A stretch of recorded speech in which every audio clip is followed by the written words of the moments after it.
Okay, so my name is David Owens. I'm the CEO of BiologicsMD. As you can see on our opening slide, we are a company that has a principal focus on the development of therapeutics for the treatment of hair loss.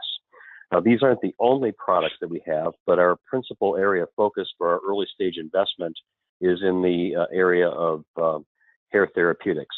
I'll share a little bit about our pipeline on the next coming slides so that you can see the other areas that we're also involved with. Let me speak to the disease and the condition itself. Alopecia there's really three different major types that are realized, I guess, throughout the globe. The one that's most prominent, obviously, is androgenetic alopecia, or sometimes called male pattern baldness. Interestingly enough, this not only affects men, 2/3 of men, but also affects anywhere from 4 to 12% of females worldwide, quite frankly. It's a very big market. It's a $4 billion market in the United States, and that's grossly understated in the sense that most of the treatments in this area don't work and or have very limited efficacy and are really just work by slowing hair loss. We've been told by some of our advisors in the space that if there truly was an effective agent for androgenetic alopecia, they could imagine that the U.S. world market would be somewhere up towards $16 to $20 billion, or 4 to 5 times the current size. There are other two areas that you may or not be familiar with. Chemotherapy-induced alopecia. This is alopecia that occurs when patients go through chemotherapy for cancer. This affects around 65 to 85% of patients on chemotherapy. There are no approved treatments for it at this point in time, and so the decision on whether or not to actually do something for these patients is very limited. They just have to accept the fact that they're going to lose their hair. There's another condition very commonly observed, and one that we're principally focused on for proof of concept, is alopecia areata. Around 6 million patients in the United States have this condition. It's a varying degree of spectrum. There's alopecia universalis, where all of the body hair on someone is gone. It just literally just falls off. Alopecia totalis, where the top of the head, all the hair is lost. And then also the patchy alopecia, like the picture shows here, where large blotches of hair will fall out at any one point in time. This happens precipitously and suddenly, and it's indiscriminate on age or gender. This can happen to young people, and the ones that are most commonly afflicted with this are younger women in their 20s, and it can be devastating. There are no approved therapies. So what are we doing to help provide a solution to this? We have come up with, through the work of our scientific investigators and the institutions that we've been working with, a very highly targeted therapy for the treatment of hair loss. This is something that would be first in class. It works across the spectrum of conditions and diseases. We'll be developing specifically for alopecia areata as a first lead indication. And the reason for that is that the population is relatively well identified in the United States. They're relatively homogeneous in the sense that you don't have lots of different varying sorts of age and comorbidities. And we set it up as an opportunity for a pipeline of other hair loss indications once we prove concept in alopecia areata.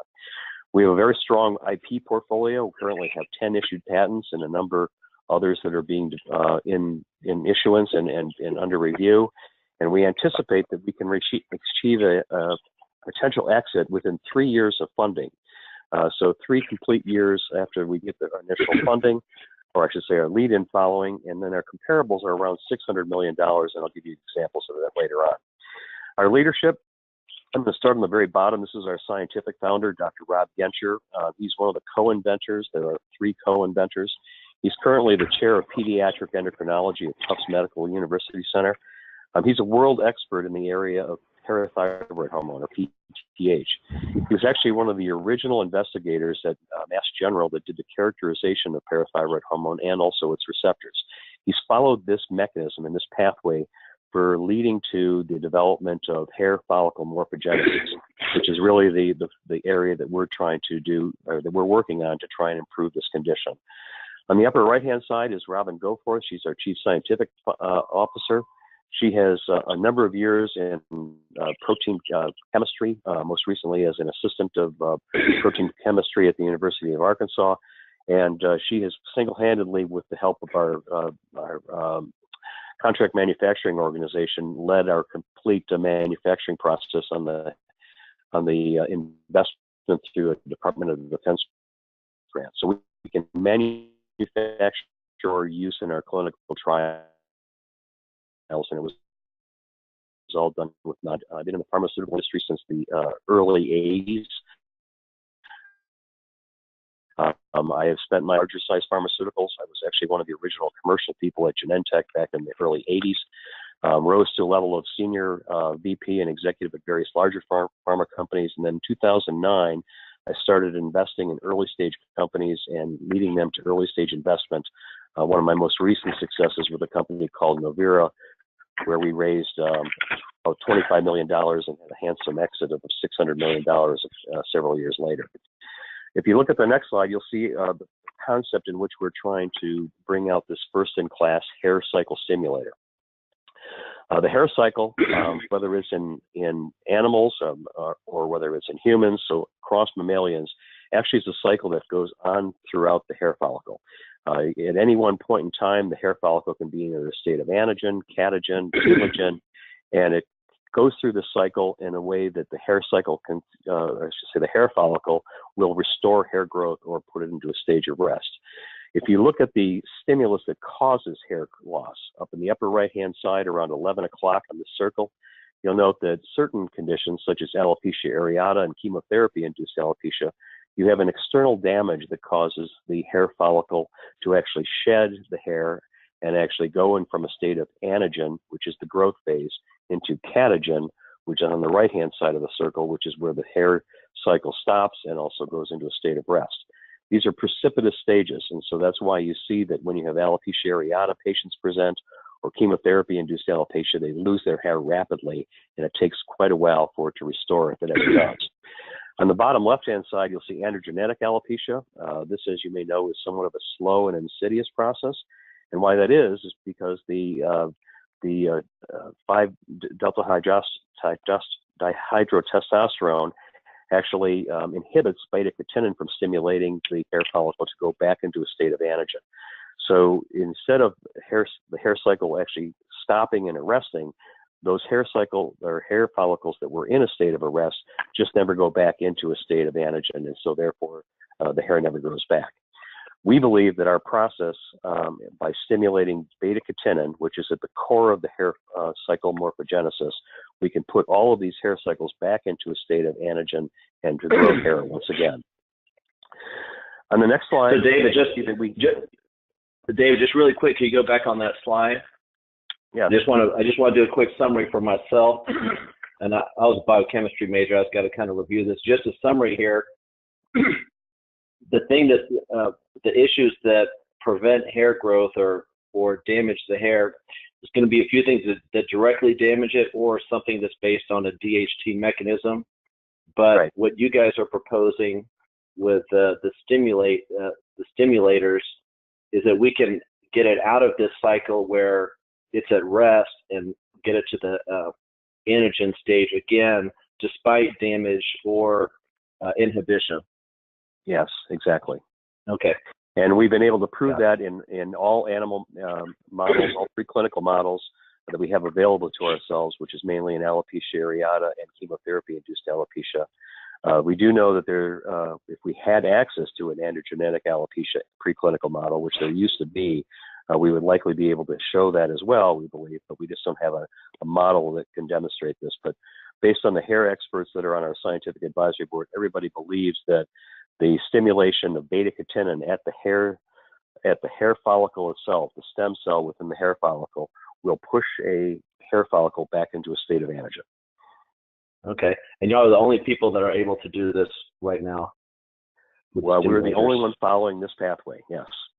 Okay. Got it. The next slide, you see that our pipeline, as I mentioned before, our principal focus is in the field of alopecia. However, we do have 3 proteins. They are labeled in the orange boxes. They all follow an alphabet soup type of nomenclature, and I'll describe what that means in a little bit. But PTH-CBD is the parathyroid hormone complex to a collagen binding domain, and it's expressed as a fusion protein.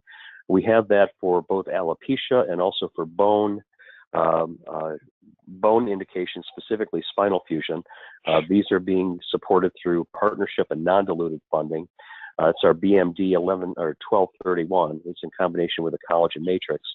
And then for BMD 1141, which is our lead program in alopecia areata, we're focusing on alopecia areata, but we also anticipate that we could do a topical formulation that would be more suited towards androgenetic alopecia. So two different formulations for that particular protein. One going towards topical use in androgenetic alopecia, one with subcutaneous use in alopecia areata, and then a third indication would be in spinal fusion with the matrix. On the right-hand side, you see two other proteins based in orange. PTH, PKD, CBD is a slightly different peptide sequence. It provides a much greater affinity to collagen binding, and therefore we see it as a topical formulation with chemo that can be used specifically for chemotherapy-induced alopecia, and also grants us a greater additional terms on patent extension and also a second-line generation product. On the bottom right-hand side, you'll see that we have our antagonist. This is a PTH 7-33 antagonist coupled to collagen binding domain. This has a very interesting and unique profile in the sense that it can prevent bone marrow metastases, or I should say metastases specifically in the bone marrow as a result of breast cancer and possibly testicular or prostate cancer. This goes to the mechanism of the action within bone turnover, and so what we're doing is preventing the cancerous cells from going in and intercalating into that mechanism and causing disruption of the bone marrow. I won't go into this for purposes of this discussion because we're really focusing on our alopecia products right now, but we have 3 therapeutic candidate acids, and we're working all of them through the pipeline. On the next slide, you can see our protein itself and why it's so special. If you look up in the upper left-hand side, you can see the caricature of the protein, PTH CBD. That is, as I've mentioned before, a recombinant fused expressed fusion protein.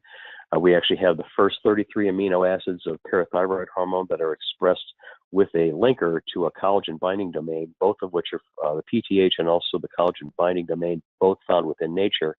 And they have unique different properties.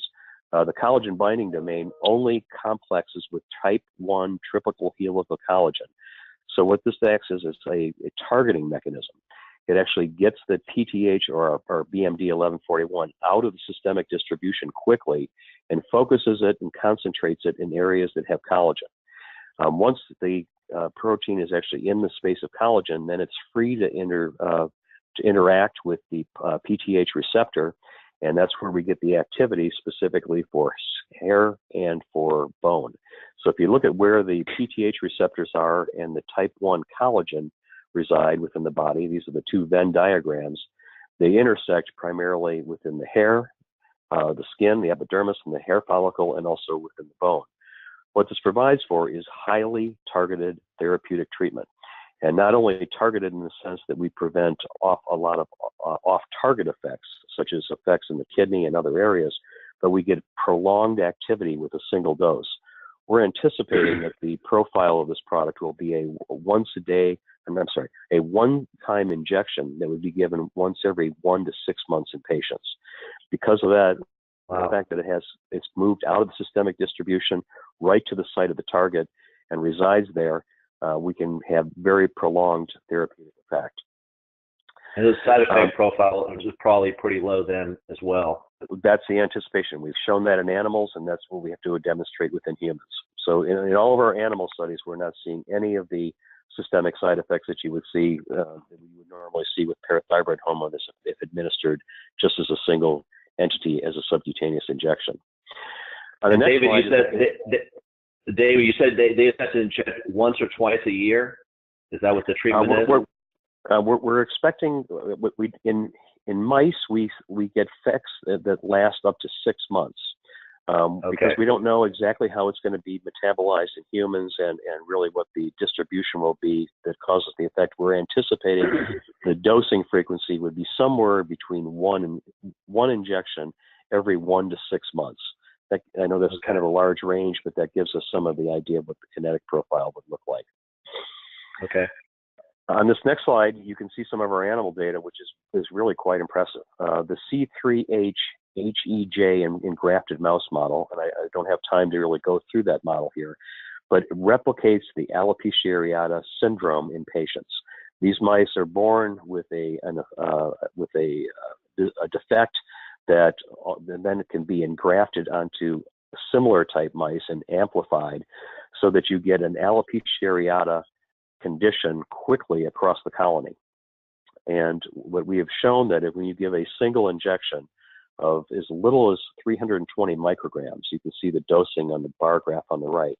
We have somewhat of a dose response here in the sense that we tried with 320 micrograms and 1,000 micrograms versus control, that we can reverse the hair loss that would occur in these animals experiencing an attack on their hair follicles. And the pictures give you that visual type of effect, but if you actually were to look at the anagen 6 hair follicles themselves in an amplified field, you can see that there's a statistically significant difference across this. So this is the known and recognized animal model of alopecia areata. And I mentioned before that we have similar data in chemotherapy-induced alopecia, and that's what's leading us to move forward with this in this particular space. The competitive landscape in alopecia areata, it's a little bit different for each indication. But in alopecia areata, this is an area that has had virtually no treatments for a long period of time. As I mentioned before, none are FDA approved. However, corticosteroid injections are used currently off-label. They're obviously immunosuppressive agents. They do actually, in a subset of patients, cause the hair to grow back after months of treatment. But the normal course for this is to give more than 80, anywhere from 60 to 100 scalp injections every 4 to 6 weeks into the lesions, so intralesional injections to patients that have alopecia areata. And the efficacy of this can vary depending on the study, but it can be as low as 17% and as high as 70%. Obviously, long-term corticosteroid injections is not something that's ideal for patients, both from the potential of setup of infection and other things, but also the fact that the injections are given so frequently and so many. The JAK inhibitors has really caused an interest back into the field of alopecia areata. JAK inhibitors, as you may know, are being used currently for psoriasis and rheumatoid arthritis. They are effective immunosuppressants, and in certain models of alopecia, such as the C3H HEJ model that we've shown efficacy in, they are also showing a reversal effect. The difference, though, is that these agents are dosed orally, daily, or given topically.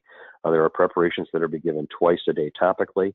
And the effects that we're seeing based on the clinical data that's coming out now and also the earlier animal model is that the hair growth takes months for it to recur, but they are starting to see some results in hair restoration. Clinically, it's not as effective as what they have seen in the animal data, but at the same time, around 65% patients are responding over periods of many months of treatment. Our profile, based on our data thus far, and also anticipating the kinetics and where we're going into humans, provides us a very different profile. We're not immunosuppressant at all, so we're not causing that change in the immune system that can set patients up to other deleterious effects. We're seeing hair growth within weeks of that single injection, and those injections are much less, as I said before, could be monthly or significantly less frequent. And based on the animal models and translatability into humans, we anticipate that we would have over 80% of patients in alopecia areata, but also in androgenetic alopecia and chemotherapy-induced alopecia that would respond. So it's a whole different approach to treating alopecia areata, and there could be the opportunity for additive or synergistic effects where you could use a polypharmacy type of approach with both an immunosuppressant agent and also BMD 1141. So there's a lot of opportunity for co-positioning within this market. I'm going to give you an idea of where we are today in our financing. Since 2010, we've spent about $3.5 million predominantly on our manufacturing platform. As I mentioned before, that is now complete. We've also done all of our subcutaneous proof of concept and efficacy data and also toxicology work. And we're at that point right now where we believe all of the de-risking has been done today in our animal studies, both in efficacy and safety, and we really just need to get into humans at this point. We are ready to complete our GLP toxicology, which requires the drug you're going to use in humans. So the money that we need to raise at this point is we're looking at a total of about $11 to $14 million over the course through exit that can get us both all of our drug for clinical supplies, complete our GLP toxicology to show that the drug we're manufacturing for humans also works in non-human primates and also rats. We're repeating our toxicology work there, and then also entering into our phase 1B study.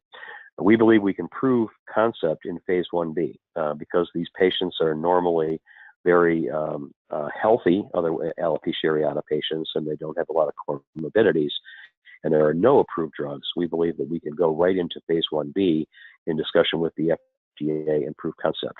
We've had discussion with strategic partners already. They've all thought our data is very interesting, but want to see human data. And we've talked all the way up to some of the very biggest of the pharmaceutical companies. So we're anticipating that if we can get this through to phase 1B and show that we can regrow hair and have a clean safety profile, that we would be acquired in a period of 3 years with this type of funding. To give you an idea of why I was saying $600 million in comparison, and these, I'm outside of the greater Philadelphia area. These are two companies that are in my backyard.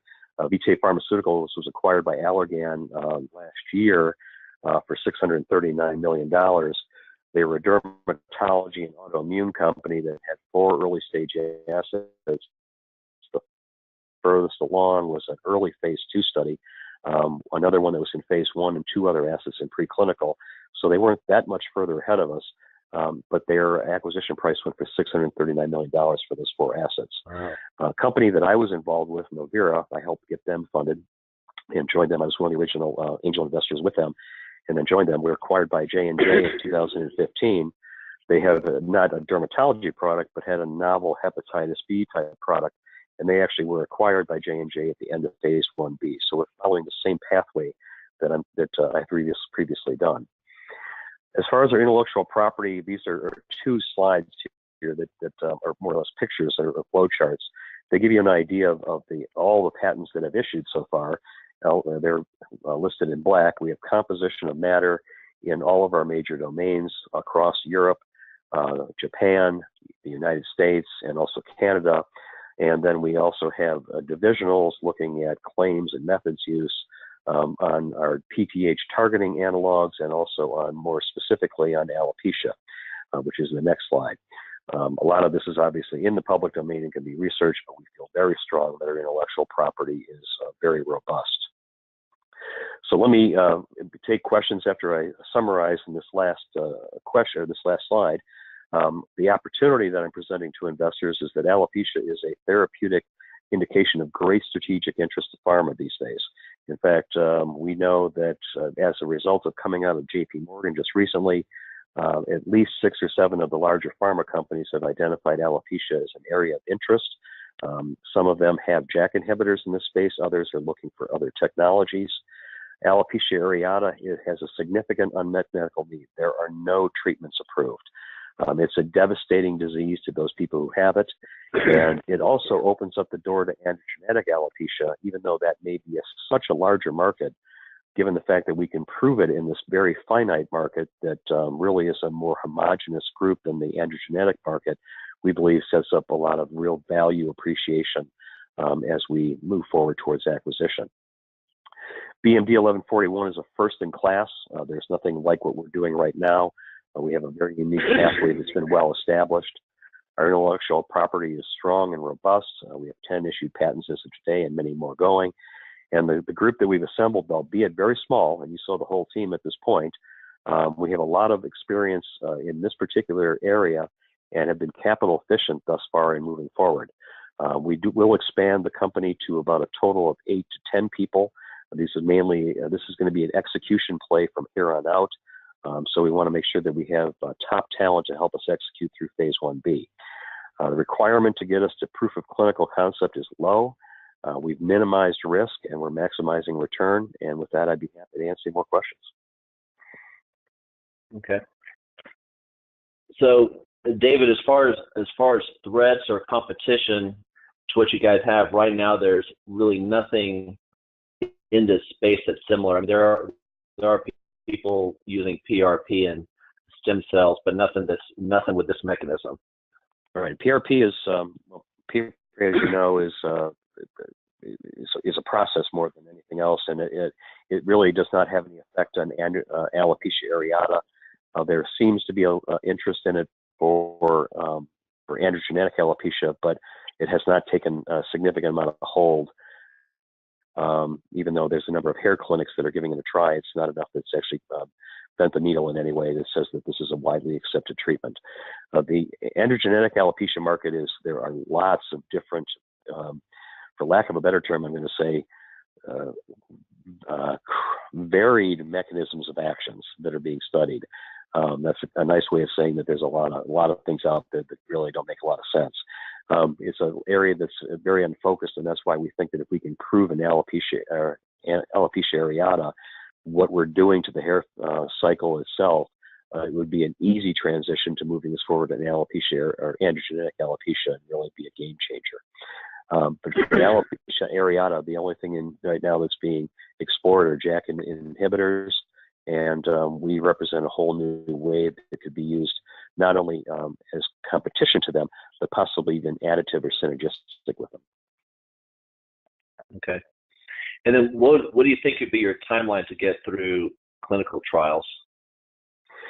We have done all of our planning for this. We have contracts in hand we have proposals in hand and contracts for our GLP toxicology and manufacturing. We're a 3-year play. From the time of getting investment to the time of exit, we have projected at 3 years. We'll be 2 years in the preclinical toxicology and IND preparation, a 1-year phase 1B trial, and that includes the development of the protocol's already written. It just has to be approved by the FDA. We have everything lined up for that. It's just getting that approved through the FDA, and then the clinical conduct and reporting we anticipate to take about a year. Okay. All right, sounds good. So I've already read a little bit of other information about the company, so I don't have too many questions here. So we're happy to provide whatever information we can provide to you. Okay. Very Sounds good, David. Appreciate the presentation. Thank you very much. Bye-bye. All right. Talk soon. Bye. To listen to CardioWise. So I'll start out and just talk about what CardioWise is as a company. Essentially, CardioWise is a software platform that utilizes commonly available cardiac image data sets, so everybody would have access to this. And we extract really what I consider as new and unprecedented quantitative data from those images. Then we organize those data into databases and present the data back to physicians within their normal workflow in a meaningful way. And that's so that it's easy to interpret for them. Okay. And I want to start out with the team because I think that's one of the most important parts of the company is who the team members are. And it consists of several individuals, myself, Jeffrey Dalbeau, the Chief Technology Officer, Amar Darkazanli, and Omi, who's our chairman. And essentially, we're all people with deep experience in this, both in startups and in this field. And in particular, I want to point out that Jeffrey Dalbeau, our Chief Technology Officer, has a very specific experience in the past as the Chief Technology Officer of R2 Technologies. R2 was a computer-aided detection, internet-based software company that had a nearly identical software as a service business plan and very similar technology to what we have. And so R2, so essentially we've done this before, and R2 was a real success. It exited at $220 million and $45 million in revenues. Wow. We also have a really fine clinical advisory board and clinical partners, and it's made up of the three inventors and then a senior former physician-in-chief from Johns Hopkins. So the three inventors are Elliot McVeigh, Amir Pormarteza, and Al Lardo. All three of them were at Johns Hopkins when they invented the squeeze technology, but they've moved on to other pursuits. But they're all available and willing to be on the board. And the final person who just joined recently is Dr. Myron Mike, he goes by Mike Weisfeld. He's the former physician-in-chief and the chairman of cardiology at Johns Hopkins University, and he's also the past president of the American Heart Association. Okay. Then we have several clinical partners as well. Marcus Chen, who's head of cardiac CT at the NIH, National Heart, Lung, and Blood Institute, and Jonathan Bahar, who's at King's College London and Guy's and St. Thomas's. And then Amir, one of our inventors, is also going to be one of our clinical development partners. So a great team there. All right. So if we sort of look into what the problem is, cardiovascular disease, as I'm sure you know, is the leading cause of death in the world and also in the US. And the key to diagnosis is really contractile function. That is, how well is the heart pumping blood. But errors affect that kind of diagnosis, the heart function diagnosis, with both false positives and false negatives. And then what happens is more tests are ordered, and that increases costs and it delays intervention at a critical time. So our challenge is that we want people to survive, and the key to survival for cardiovascular disease is really getting the diagnosis done, so detecting what's gone wrong early, having a very timely intervention, and then being able to effectively follow up the patient. But today, when somebody presents in the ER, the time it takes to diagnose the patient is almost a full 24-hour day. And essentially that delays intervention at a critical time. And the reason is that the tests that we're ordering up are qualitative, and they are not definitive. So in order to get to the diagnosis, we use more and more tests. Some interventions are ineffective, and in the end, there's no qualitative metric for follow-up because most imaging exams are qualitative evaluations. Okay. So the CardioWise solution is that we use big data, machine learning, and artificial intelligence technology in image analysis to produce a quantitative, unbiased clinical evaluation that we think will improve outcomes. So we use commonly available cardiac imaging protocols so that there's nothing special about what we require in terms of data. We acquire the image data very quickly on CT, on cardiac CT, in a single heartbeat. That's less than a second. And what that does is it minimizes radiation exposure, and it produces quantitative metrics that'll really improve decision making and also enable the data that comes from that to be used to follow patients. So you can compare what the patient was before to what the patient is after the intervention. We use, we essentially accept the clinical data sets for analysis through a cloud-based software as a service system and deliver the analyses back to the physicians, as I said before, via their normal workflow. So to a tablet, to a phone, or to a workstation. It's fast. We get the results back within 10 minutes from getting the data. The cost is low through an annual subscription rate, and there's really no software that anyone has to learn and no need for staff training. The security is high.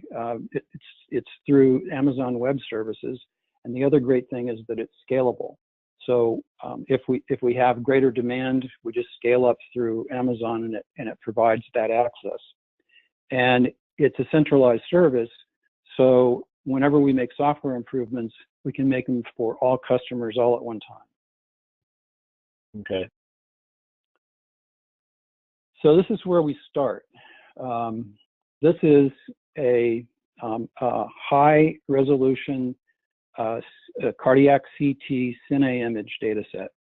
And essentially what you're seeing, the gold area, is you're seeing the image has been windowed and leveled to image the blood pool. So you're essentially looking at a mirror of what the endocardium of the left ventricle is doing. And the squeeze technology that we've licensed from Johns Hopkins tracks prominent features. And if I stop this, the prominent features that we utilize are what I'm pointing to here, which are the trabeculae. And the trabeculae, we essentially track those through a heart cycle, and then we use those trajectories of the trabeculae to calculate the motion of the heart wall, and we do that micro-regionally, so it's very, very high resolution. Okay. And the result is that we can evaluate that regional, micro-regional, and regional cardiac function from any cardiac CT data set, regardless of the manufacturer. We're agnostic to that. And we produce a 4D color-coded image that's equivalent to strain analysis, but it's easy to interpret, and it's at very high resolution. And so essentially, we meet that challenge by providing early detection so that we can get to a timely intervention and effective follow-up for cardiovascular patients. And so our diagnostic would take in the range of 2 to 4 hours. So that gets the patient to intervention more quickly. We can reduce the cost of the diagnostic tests because with CT, you can interrogate the arteries and the valves and the ventricular function all in the same test, and that'd be about $700. So it increases the effectiveness of interventions because we get to the intervention more quickly, and we have quantitative metrics from our analysis that can be used in follow-up. Okay. So this is one of the key important features of our technology, and that is we have developed a normal hearts database. We intend to expand that database, but right now it exists with about 30 patients in it we use for testing. And essentially it has data in it for the normal 16 segment regions of the left ventricle. And the bold black line represents essentially the average data, and the outer lines indicate the range of normal. And it's really useful to determine whether a single patient has abnormal or normal heart wall motion, and then what's the extent of that abnormality. Okay. And as an example, this is a patient that has that's a heart failure patient, and yet they have a preserved ejection fraction. So as determined by echocardiogram. And so that would indicate that the patient has no significant ischemia or infarction, but the squeeze data shows in red where there's significant heart wall abnormality. So since ejection fraction is a whole heart metric, so it measures whole heart function, but not regional function, sometimes it appears normal when there's already significant damage to the patient's heart. And that's due to the heart's ability to compensate for damage. So if one little area is, or one region is damaged, the rest of the heart can compensate.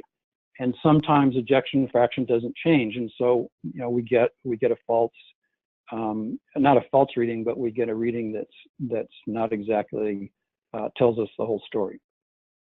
So basically, this will be more sensitive for problems that will happen in the future than an echo, which I feel is like the standard when you're trying to examine the heart right now. So just pretty much breaking down the components of the wall and saying, hey, we've got a problem coming up. It's only affecting maybe 1/4 of the heart, but the problem is there. Whereas an echo will be almost like an all or none. Hey, there's really nothing going on there if the ejection fraction is normal. Okay. Yes, exactly. And a really good example of that is just what you're talking about, is one potential clinical application. This is not the only one, but this is one potential clinical application, and that's transaortic, transcatheter aortic valve replacement, or the so-called TAVR. So as I'm sure you know, it's one of the most important new cardiac procedures that's come out in this decade. And the most often used image modality to do image guidance for the TAVR procedure is cardiac CT, because you can determine the aortic root size, the attack angle for TAVR delivery, and you can also see how you're going to access through the femoral artery.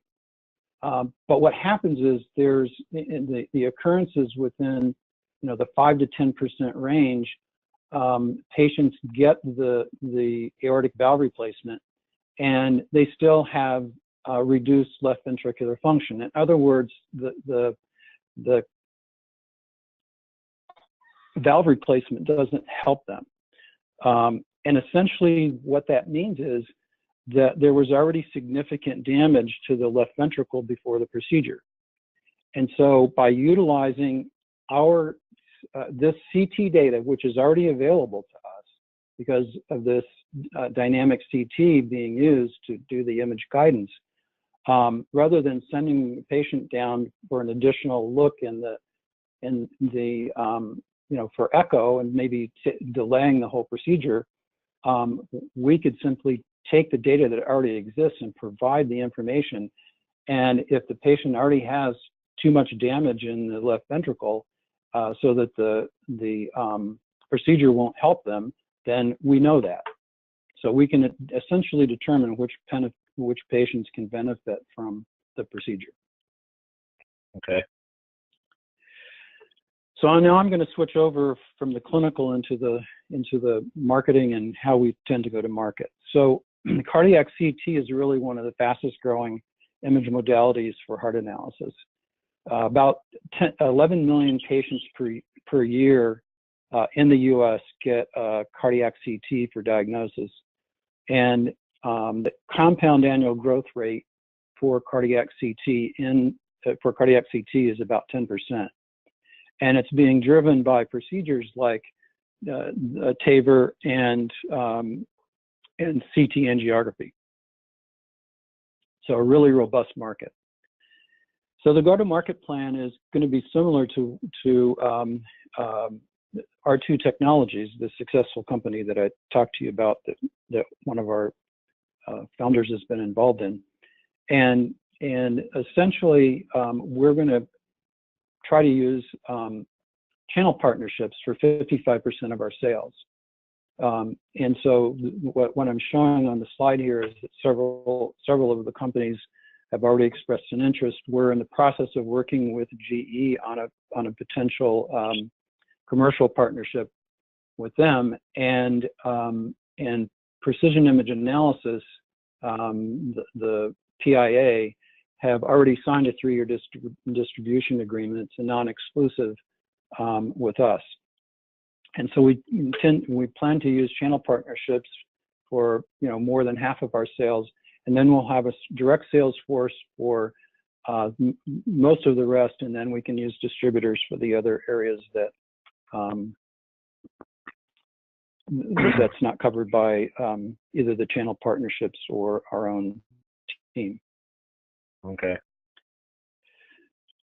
So the business model we're going to use is again, it's a cloud-based software as a service or machine learning as a service. And we'll use market segmentation. So we'll concentrate first on the reference centers and the key opinion leaders, and then later we'll move on to other providers. But there's also a market for clinical trials that can be addressed as well, because we can determine efficacy or safety in clinical trials for heart. And how then does the channel strategy. I just got a question about the machine learning. How does that actually work? How is the machine learning more? Is it because you're giving a data set of healthy patients, or you're putting in clinical information with the? Okay. Yeah. You're training, essentially training it to what's a healthy patient, but you're also, what I haven't mentioned is that we can also train the algorithm to identify an unhealthy patient and classify them, and even determine damage patterns for particular diseases. So, for example, we talked about aortic insufficiency, the need to replace an aortic valve. Well, the system can learn what kind of damage occurs first and in aortic valve replacement, and what damage is already too severe in aortic valve replacement, so that if we do the replacement, it doesn't help the patient. So essentially, we can use those machine learning to predict outcomes. So it's pretty much helping with patient selection, so you're not wasting time on procedures that are not going to have a good outcome. Exactly. Which saves healthcare money. Exactly. Absolutely. Okay. So back to the business model. I've already explained the channel strategy, but I wanted to just bring up the fact that for the channel strategy for the clinical trials is to use contract research organizations, and we're already in touch with several of those people as well. And then for the cloud services, what's really great about having this in the cloud is that we can offer free trials. So if a doctor or an institution wants to try out our service, we can let them try it for free for a month, and if they find value in it, then they can sign up for a subscription. And so the other thing that's great is there's no capital budget involved with this, because it's not a capital acquisition. There are no installation costs and no dedicated personnel that have to learn how to use the software. So can some of my friends right now in the Metroplex get a free trial? Once we get it commercial, yes. Okay. Absolutely. So the value creation is we think we're going to produce new clinical guidelines, things like what's the standard procedure for doing a particular procedure like an aortic valve replacement, because we can do outcomes predictions. And then the database will have value, because we'll have a great deal of data about disease patterns in patients, and there will be additional applications, one of which I'll talk about in a minute. So the timeline from funding is, we expect to undertake a final run of the software to ensure, we have all the regulatory compliance and documentation. And that process is about 30 weeks. And then the 510(k) submission will be prepared concurrent to that. And so we'll submit right at the end of that, completion of the final run of software. And the clearance time for that kind of application is about 3 months. So from funding to product launch, we're anticipating about 12 months, including the regulatory. Okay. So the revenue projections, we expect to grow up to $60 million in revenues within 4 years. And that'll require about 1,000 customers worldwide. One of our channel partners has 6,000 customers. So all we need is for a fraction of their customers to sign up, and we'll meet this projection.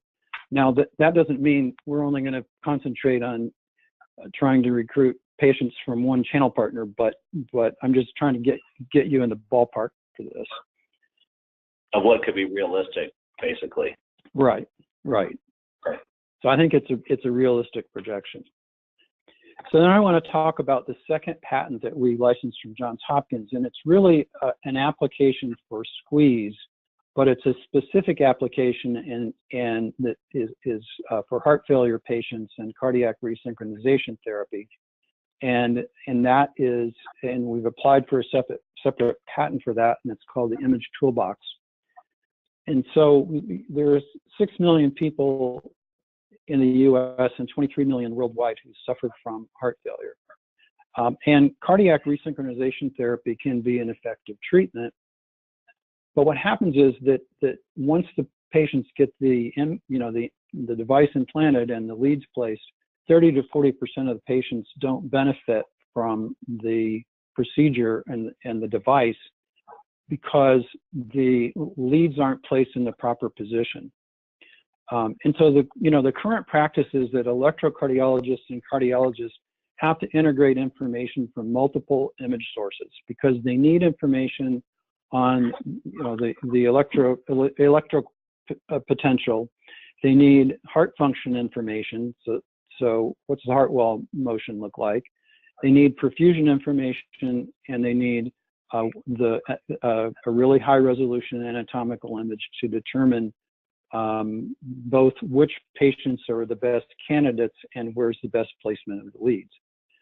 But think about this from their point of view. They're having to integrate 4 really different images and 4 different viewpoints sort of in their brain and try to figure out, okay, where do we put the lead? Is this patient a good patient for a CRT? And then if so, where do we put the leads?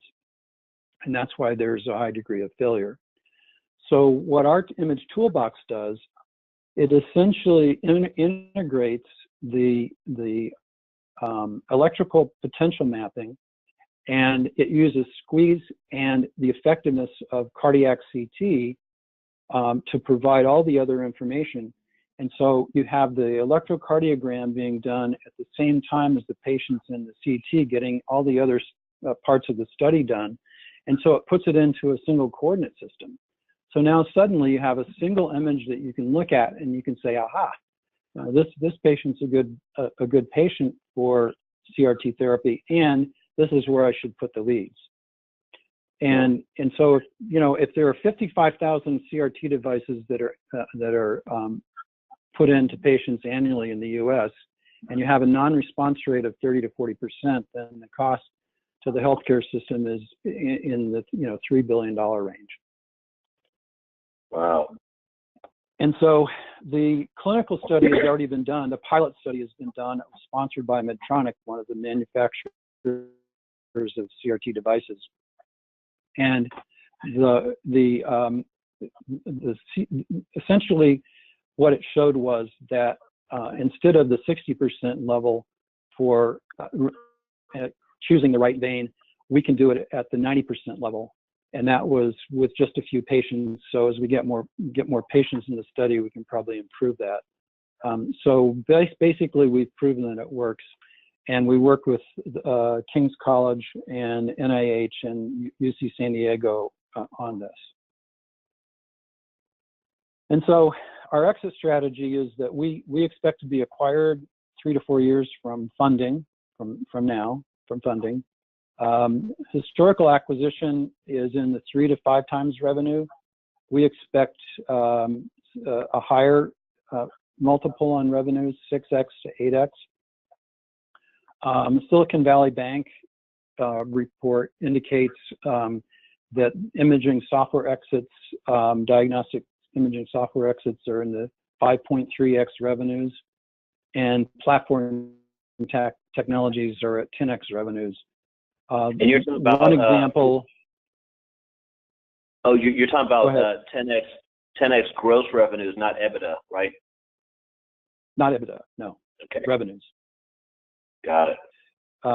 The liquidity example that I use is Hologic's acquisition of the company that our CTO, who was CTO of R2 at the time,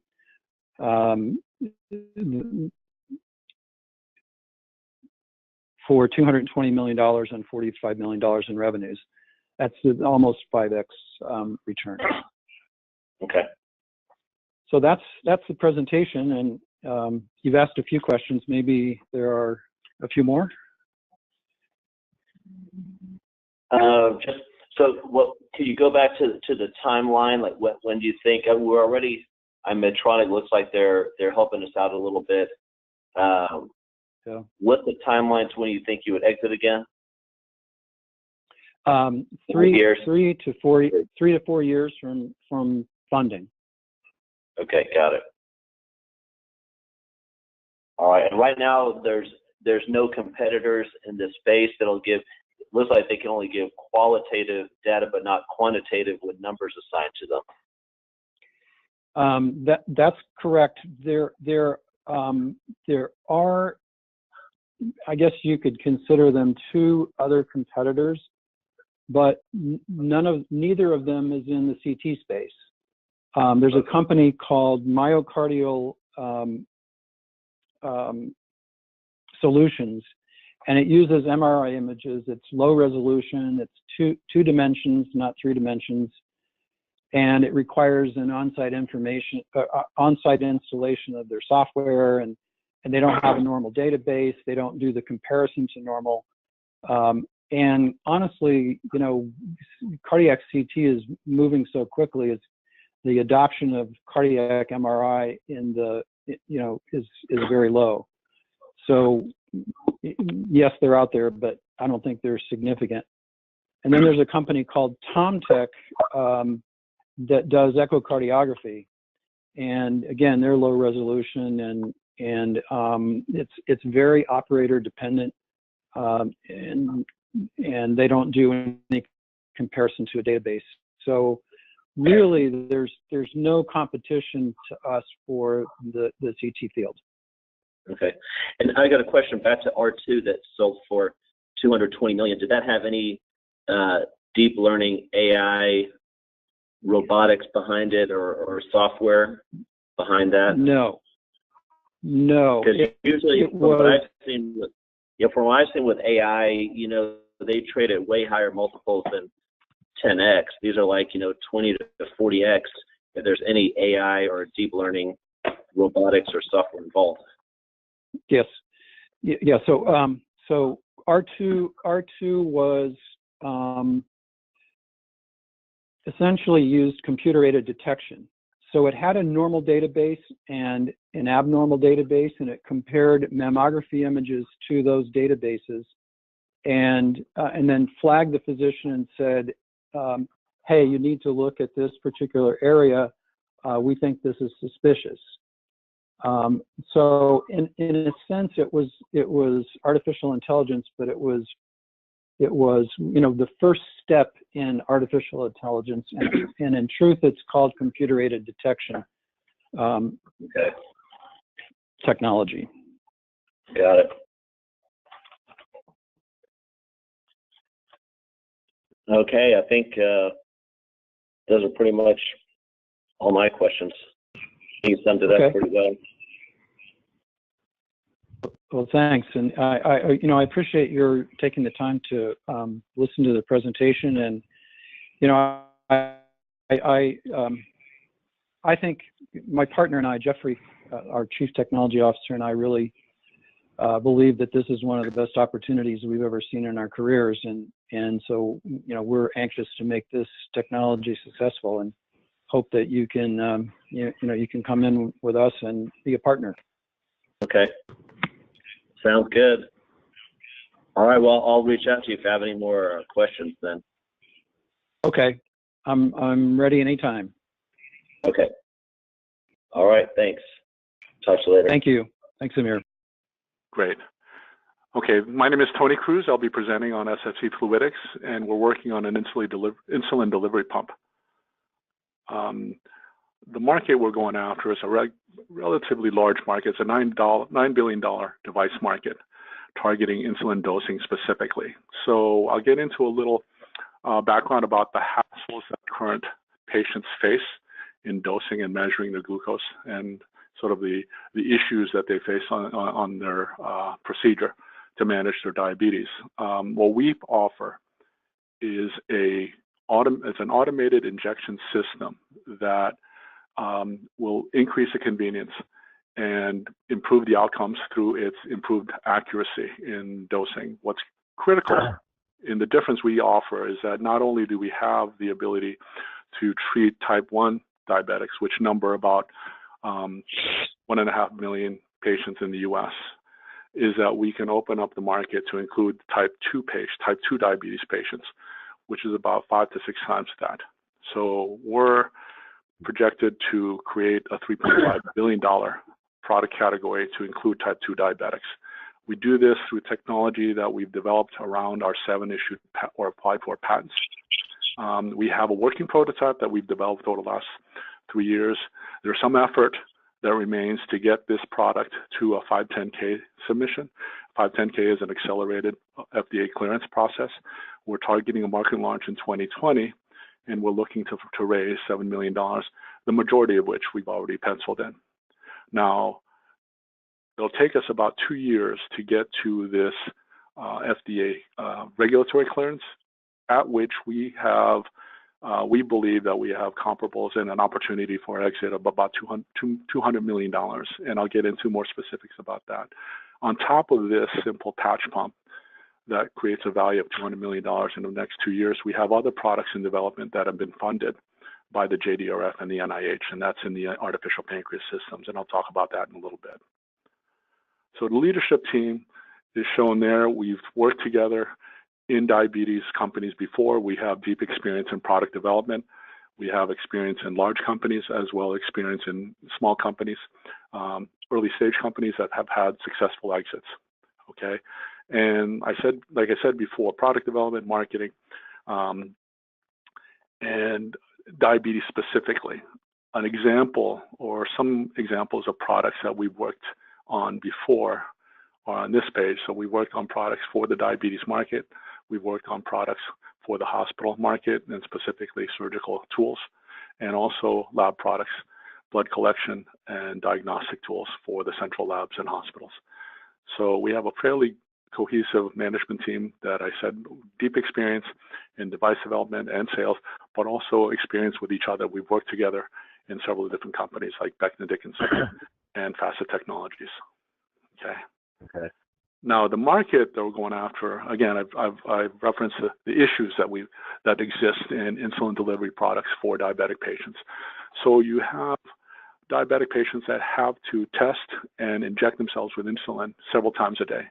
But what you have are very bothersome, time-consuming products. So it doesn't necessarily lead to high compliance. As a matter of fact, up to 72% of patients skip their insulin injections when they're not home. And this, of course, leads to poor health and high costs in being able to manage the diabetes. So what we have is a way to automate not only the injection, but also the management overall of this disease. So we have a product that is what we call a simple patch pump. It consists of a disposable patch that you wear on top of your skin. You could place it on your abdomen or your arm or your thigh. It's something that you attach to yourself, and for 3 days, it will automatically inject the insulin. Small enough to hide under your clothes, so it's very discreet, which is a key need for diabetic patients. And we have software that are based on the smartphone to control the insulin injections. So very convenient. When you put it in there, does it have some type of a needle mechanism where it's a sub-Q injection or something like that? It is underneath that patch is a sub-Q needle. It's cannula that will deliver the insulin. And it's designed to stay in place for 3 days. So instead of, let's say, the normal diabetes patient right now would inject themselves maybe 15 to 17 times every 3 days, you would have one injection, and that's all you would need. And on the third day, you basically will put in, on the fourth day rather, you put in a new patch, and you're set for the next 3 days. Okay. Now there are several different proprietary innovations that have made this possible. So we'll go into very quickly. We have a novel pump that is based on a microfluidics technology. Right now, a lot of patients will use syringes out there. There are pumps out there, but they're limited in their size and also in their accuracy because they're all based on a syringe design. You have a plunger going through a cylinder full of insulin, and you have different, we have several limitations in terms of how small you can make that and how low cost you can make that. In addition to that, we've developed a flow confirmation sensor that would allow the patient to have peace of mind that there is insulin being injected. A big problem with the pumps that are out there nowadays is that you have no idea whether or not an insulin dose is being administered correctly. And finally, you have a safety valve innovation that we have that actually doesn't allow for the backflow of insulin back to the patient, which is a very important characteristic. You cannot let the patient have too much insulin, or there are severe consequences like coma or even death. Okay, so we have all three of these innovations result in a pump that's highly differentiated on what's out there, obviously against syringes, but also against other pumps. So it's a small footprint. It has improvement in safety. Like I said, it doesn't allow a backflow or an overdosing of insulin. And it has accuracy that is needed for improved outcomes. And all of this you wrap around a low cost of goods because we've designed from the start this pod for manufacturability, and you have a system that actually expands the market from where it is right now. What if somebody's sweating a lot at work or if they're exercising? So a key part of this is the selection of the adhesives, and the adhesive technology over the last 5 years has improved tremendously. So we're working with a company called Vanciv that is an expert in adhesive for medical devices. And so we're starting early in making sure that we have the right adhesive when we launch this product. So it goes right into my next slide, is that we have the technology, we have the designs, but we've also from the very start partnered with a well-established manufacturing partner who's also an investor for us, right, in us.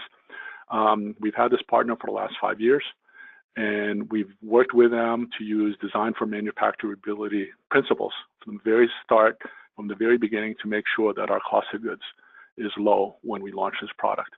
And by the way, these guys are strategic suppliers to the large diabetes companies right now. So they supply diabetes products to J&J, Abbott, Roche, Bayer, and Becton Dickinson. Okay, so 5 big guys that they've supplied products to, and they know this market. They have close contact with these companies, and actually is a good thing for us because these are the companies that are actually potential acquirers or partners for us when we launch this product. So they have a manufacturing facility that is capable of high volume molding, high speed automated assembly, ISO certified, FDA registered already, so everything is streamlined for us to get to the market. So these people, these investors that you have right now that supply to other large diabetes companies, they might be the exit buyer at the end of all this? Yes, they might be, or their customers right now may be the exit buyers at the end of all this. Okay. Got it. So going back to the market, so our simple patch pump, like I said, creates a new category that expands into the type 1 market. Let me back up to get into a little more detail about the market. So if you look at the last 25, 30, 40 years, the method for insulin injection has always been, or started off as a syringe. You can inject yourself, like I said, 5 to 6 times a day, but it's very inconvenient. So the insulin companies developed a pen which is basically modified insulin. You still use it 5 to 6 times a day, but it's a little easier to handle. Lately, there have been, starting in the late 2007, 2008, there were a couple of different innovations in terms of automation of insulin injections called the pump. And in the matrix below, you see that whereas a pen delivered convenience and price over the predecessor syringe, the current pumps designed into it or made it easy to comply. And what happened is that you had enhanced outcomes as a result of that easy to comply with design. Our pump addresses these 4 important things for the market. One is it's convenient. It's a disposable every 3 days, get rid of. It's discreet. You can hardly, you can hide it behind your clothes so you can't tell. And that's a big problem for diabetic patients. They don't want anyone else to know that they have this disease. We have increased accuracy, up to 10 times more accurate than the pumps that are out there. And that delivers on the enhanced outcomes. And the price I told you is because of our design for manufacturability from the start. The price is actually what helps us expand the market into the type 2 population. So okay. all of this, and if you step back on what's out there right now and focus on the pumps that are out there over the last few years, you have Medtronic, Tandem, and Roche. These are old style pumps. And when I mean old style pumps, these are pumps that you wear on your belt. These are meant to be used. It looks like a pager. Exactly, it's a big pager. Them, yeah. It's a big pager. It's an iPhone-sized pager, and it's not very convenient. It's very, you could get it stuck when you're turning the corner and all that.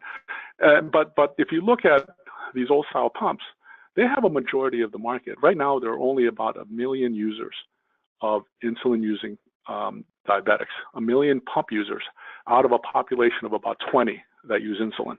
And that's 20 million in the US, Europe, and Japan. So only about 1 million of those users actually use a pump. The rest use syringes and pens, the old style. And a big part of why there's limited adoption of pumps is because, like I said before, it's very hard to use. Even though it's an improvement in terms of convenience, it's still hard to use and expensive. So along came Insulet around the 2008 timeframe, and they introduced a patch pump. It's a disposable, very similar to our design, but they were the first in the market, and right now they're the main players in this market. Last year, they had revenues of $367 million, around 110,000 users of their pump. Excuse me. And they're growing like gangbusters. They've grown double digits for the last 5 years. And their valuation currently is about $4.5 billion.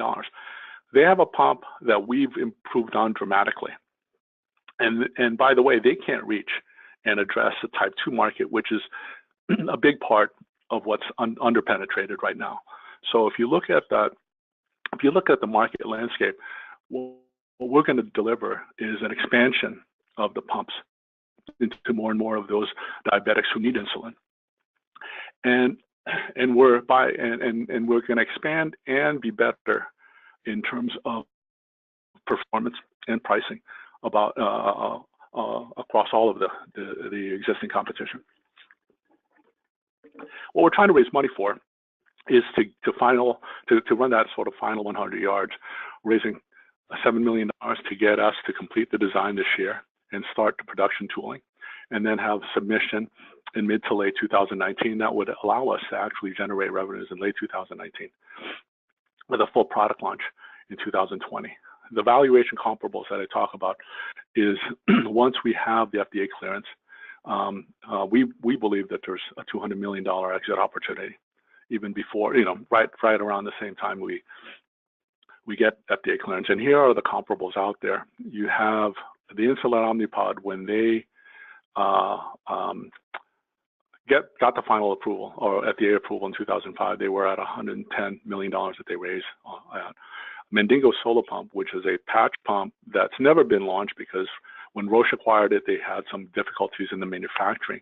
Roche bought them for $200 million pre-revenue at the time of acquisition in 2010.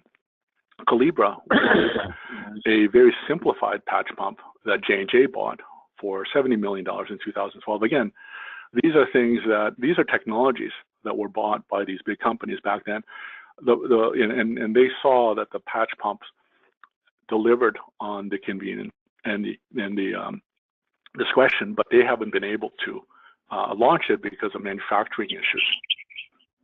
And those people had higher cost of goods also, correct? Yes. Because these are there's huge mechanics involved and machinery and casing. That's right. And a little bit about that is, like I said, the patch pumps that are out there, even these, are based on the syringe concept, the syringe mechanism, which is nothing more than a plunger running through a cylinder. And there's only so many things you can do to manufacture at high volume around a syringe design. Again, and this is why Insulet, going back to that slide, is that they had $367 million in revenues last year, but they were not able to take turn a profit because their cost of goods is so high. So we've improved on the cost of goods, we've improved on their accuracy, and we've improved on the size. We're smaller than they are. So this is our story around a simple patch pump, but we have other products. So we have right here, 2020, a standalone insulin pump. Longer term, we have other human products or products for human use, and that is a closed loop. And this, I'll get into it a little bit, is that this is an integration of a pump and a glucose monitor. And we got funding. Tony, but before we go on with this, just on that other slide when we're talking about, a $200 million sellout, how much cheaper is y'all's cost of good compared to those other companies? Because that would make a difference in the profit margin at the end. Right. Now, right now, Insulet Omnipod is saying that they have about a cost of goods of $12 to $14 million, and if you believe that, which I think is a lot higher, we're about a third to a half of that. And again, by virtue of our technology, our technology has been designed for manufacturability from the beginning with a credible, very well-established partner. So they helped us design it so that it's conducive to high volume assembly and high volume production. And the cost is key in being able to go after the type 2 market because of just the cost sensitivity. Okay. So this is a product portfolio. I didn't put on here. We have an animal drug delivery model or prototype that we're working with schools like Harvard to develop for the animal market. This is a small market. We think it'll generate $2, $3, $4 million for us, but what we're really after are the human applications of our technology. 2020 launch of a standalone insulin pump. We have a JDRF funded closed loop system which matches or integrates our pump with a glucose monitor. So in that case, what you have is a completely standalone.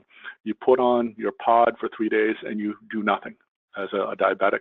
You basically we have in there artificial intelligence-based software that will match the glucose levels that are measured to the pump that we have. On all-in-one pump, we have both the measurement and the injection of the insulin.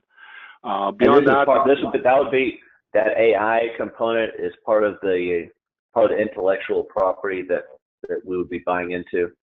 Yes, we are developing our own sort of software, but we partnered with a company that specializes in the artificial intelligence for the closed loop.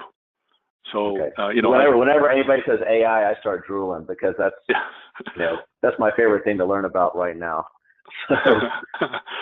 So, and the advances in artificial intelligence for this market has been great because, the artificial intelligence that we have is it actually will read into the trends and be able to proactively dose the insulin based on how it reads the trends. And they've done a couple of different clinical studies for this. So this AI or this artificial pancreas project actually it seamlessly integrates with what I've discussed, is that we have a simple patch pump that we need $7 million for, but all of these things that we're doing right now for the launch of the simple patch pump will directly help the artificial intelligence or the artificial pancreas products. So we have a technology that is addressing a broad market gap for a low-cost insulin delivery patch pump. We're going after right now, the uptake is 1 million patients, diabetes patients, use pumps. There's 20 million that use insulin. So we have a low-cost system that actually targets a broader swath of that population. We've talked to potential acquirers, the big companies, and they're very encouraged by the progress to date, and they want us to show them final configuration. And what they want to do is show that and do some tests. In terms of financial returns, there have been pre-revenue companies that have sold up to $200 million in the past. We think that it's at least $200 million that we can target when we get the FDA clearance through a 510K. Now, if we didn't want to go through a 510K, the public IPO, is a possibility. If we get 10% market penetration in 5-7 years, we'll become, $1 billion revenue company. Like I said, the comparable out there is Insulet. They have $367 million in revenues, and they're valued at $4.5 billion. And that is our story, SFC Fluidics. All right. Okay. Sounds good to me. I'll probably have some questions for you later on after I kind of, think about it some more. So. Sure. I'll send this off a couple minutes after we get off. I'll send off the PDF version of this. Great.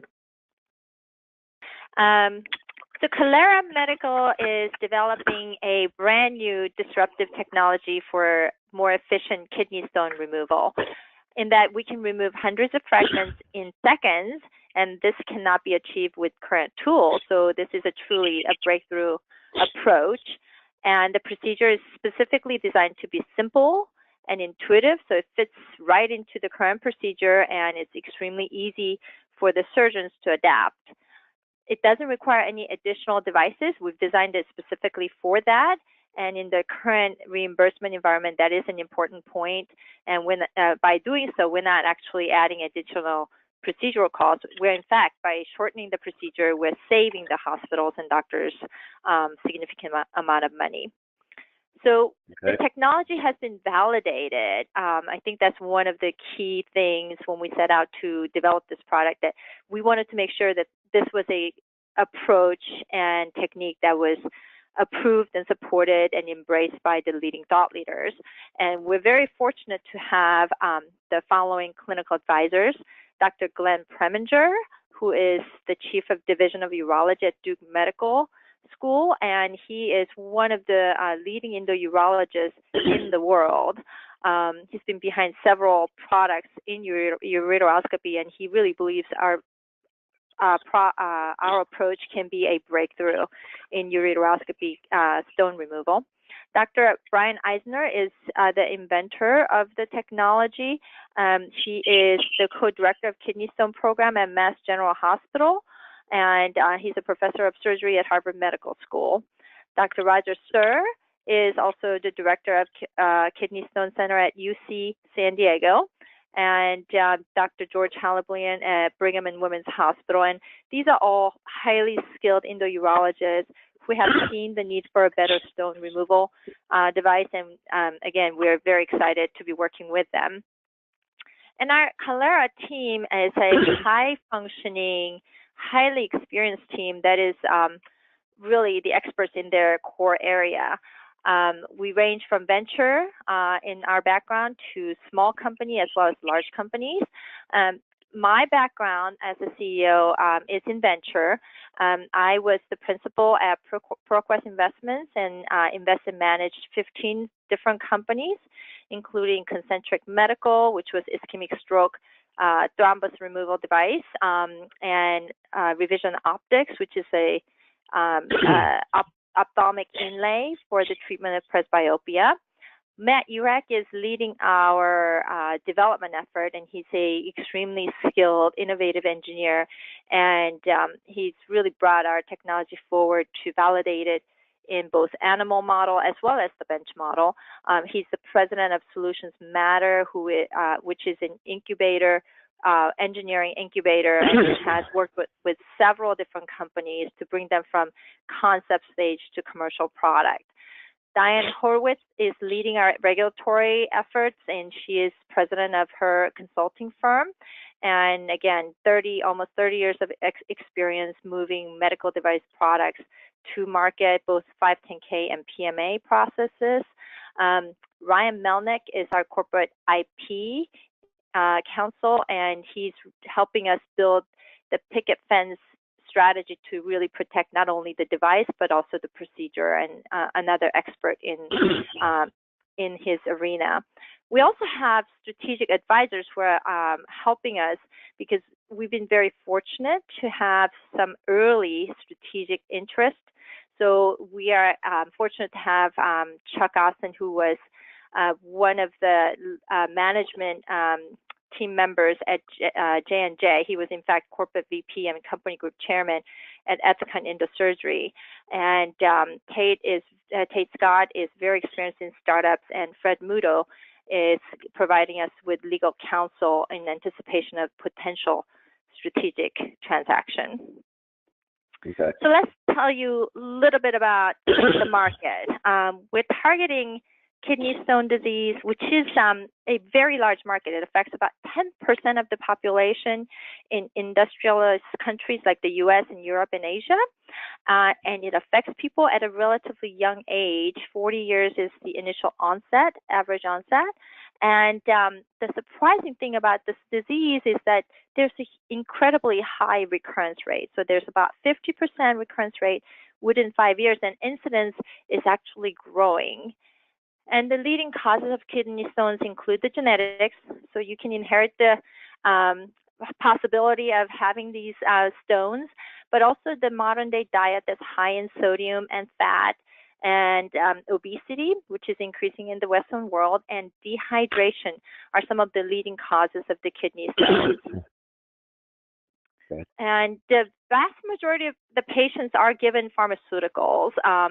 But these pharmaceuticals don't do much in that they only alleviate some of the pain, which can be very, very excruciating. And they're designed to relax the ureter so patients can pass the stones at home. Again, this whole process of using these drugs is not very effective, and it's extremely painful. So many patients do resort to procedures, and extracorporeal shockwave lithotripsy, or ESWL, used to be the standard of therapy many years ago. Is the approach where doctors use shockwave to break up the stones from the outside and send the patients home to pass the stones passively at home. Over the recent years, the procedure has fallen out of favor because it's been shown that, first of all, you can't control the stone size, and patients typically, more than half of the time, do not pass the stones on their own at home, so they end up coming back. So recently, the standard therapy has become ureteroscopy, and this is a minimally invasive procedure where doctors actually introduce a scope into the kidney via the ureter, and they visualize the stones with the scope. It's called a ureteroscope, and they can identify and break up the stones into smaller pieces with a laser. And the procedure, it has been growing in volume. There are about 2 million procedures worldwide. Almost half of them are in the US.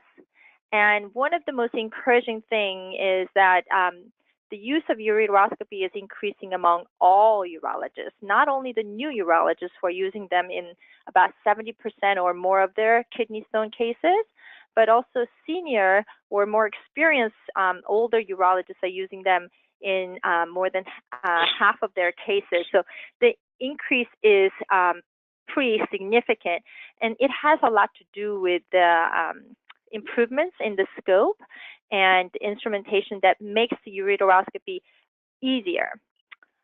And unfortunately, even though the access and the visualization and breaking up the stone has gotten better, the removal of these stone pieces haven't changed much. There are only two approaches right now.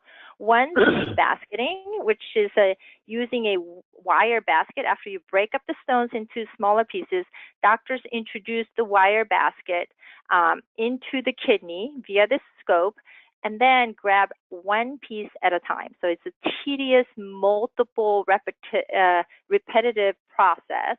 And if the fragments are too small to be removed or to be captured in the basket, then they are left behind.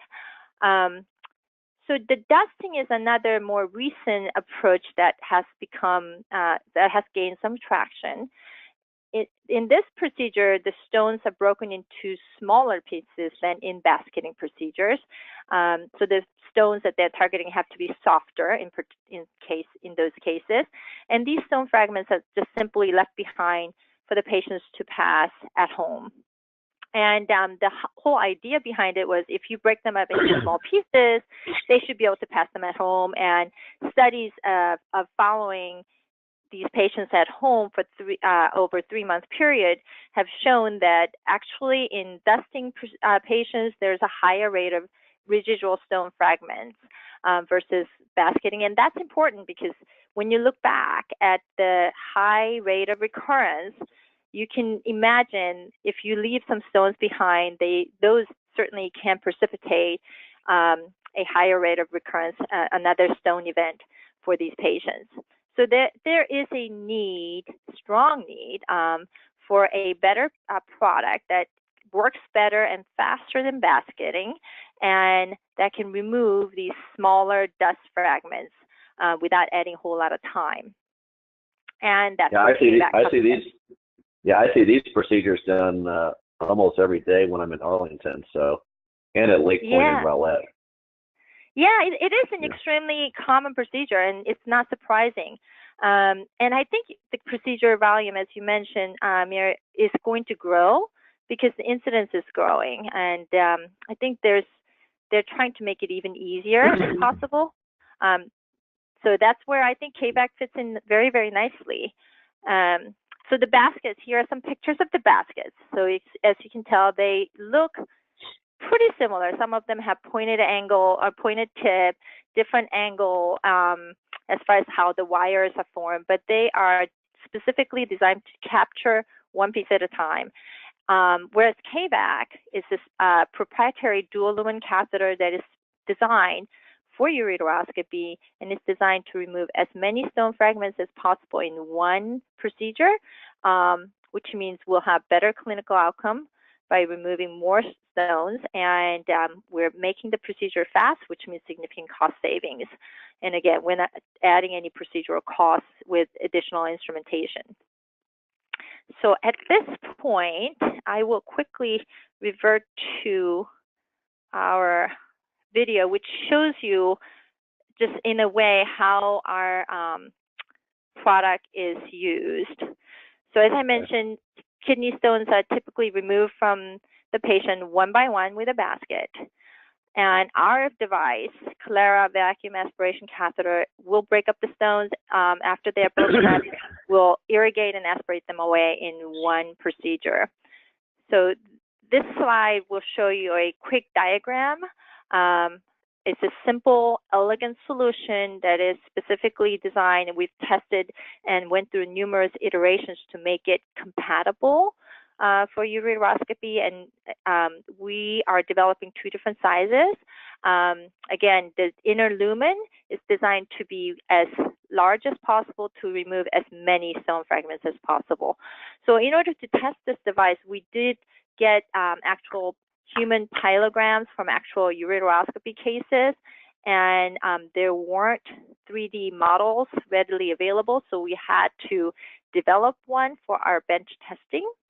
And this was important because we wanted to test a few different important areas. One was deliverability, which means we want to get to every single or as many areas of the kidney as possible. So the product is designed to go over the guide wire, that is always use to locate where scopes go, and simply be located, easily located to the target location. So again, it has to be flexible enough to go up to the upper pole, middle, as well as the lower pole, which is the video that you're seeing now. The lower pole is at a greater angle. So it's a tough area to get into, and we wanted to make sure we could access it. So they're able to flex that catheter to get into the different poles? Yes. Yes, but there are improvements that we need to make. So, I want to describe that in a little bit. But okay, we do have enough flexibility to get there. We can do better. We can definitely do better. So in this procedure, we've put in some stone fragments into the upper pole, and you can tell that our catheter is advanced to the target location, and the guide wire is removed. Again, this is a very intuitive part of the procedure, and obturator that is inside the catheter is removed. Obturator is only there to guide the catheter over the guide wire, and once the obturator is removed, we are going to connect the irrigation port. In this case, we're using a simple syringe and vacuum to provide suction. And and you can see the tip of the catheter near where the stone fragments are. And by alternating irrigation and aspiration, we're able to remove these fragments within a very, very short period of time. And again, this is not something you can do right now because with a basket, you have to go grab one piece at a time. And okay, even the best surgeon in the world cannot remove 20 stones within 30 seconds. And I mentioned dusting procedure. So in this part of the video, we tried to see, okay, let's get to the toughest part of the kidney, which is the lower pole, pack it, which is somewhat unrealistic in extreme case, but packed it with the dust particles. And we are replicating what we saw in the upper pole. Again, we are removing the obturator once the catheter is in position, and then connecting the irrigation. Again, the small, same amount of irrigation is used. We're not needing a lot of irrigation and vacuum. And by alternating the simple technique of irrigation and aspiration, we're able to remove the, that heavy, huge amount of dust particles within, again, a very short period of time. So does that kind of create a seal in the upper poles, or how does it? Because once you inject the fluid and you start sucking on it, then how does it fit back into that tube? It's pretty localized suction and irrigation, so it doesn't. The suction is pretty. It's not a strong suction. You don't want to create a huge suction that could potentially damage the kidney. So that's one of our discoveries. And it really isolates where you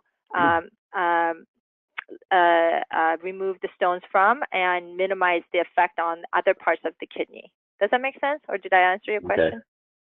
Okay. Yeah, a little bit. I was just thinking, when you inject the water, why does it stay up there? Why doesn't it flow back down towards the irrigators? It doesn't. It may move a little bit, but again, we are introducing a very small amount of fluid, like 10 cc at a time. And with the suction, that is exactly the amount of fluid that is removed. So in our animal lab, when we are measuring in the collection canister, we're measuring how much we've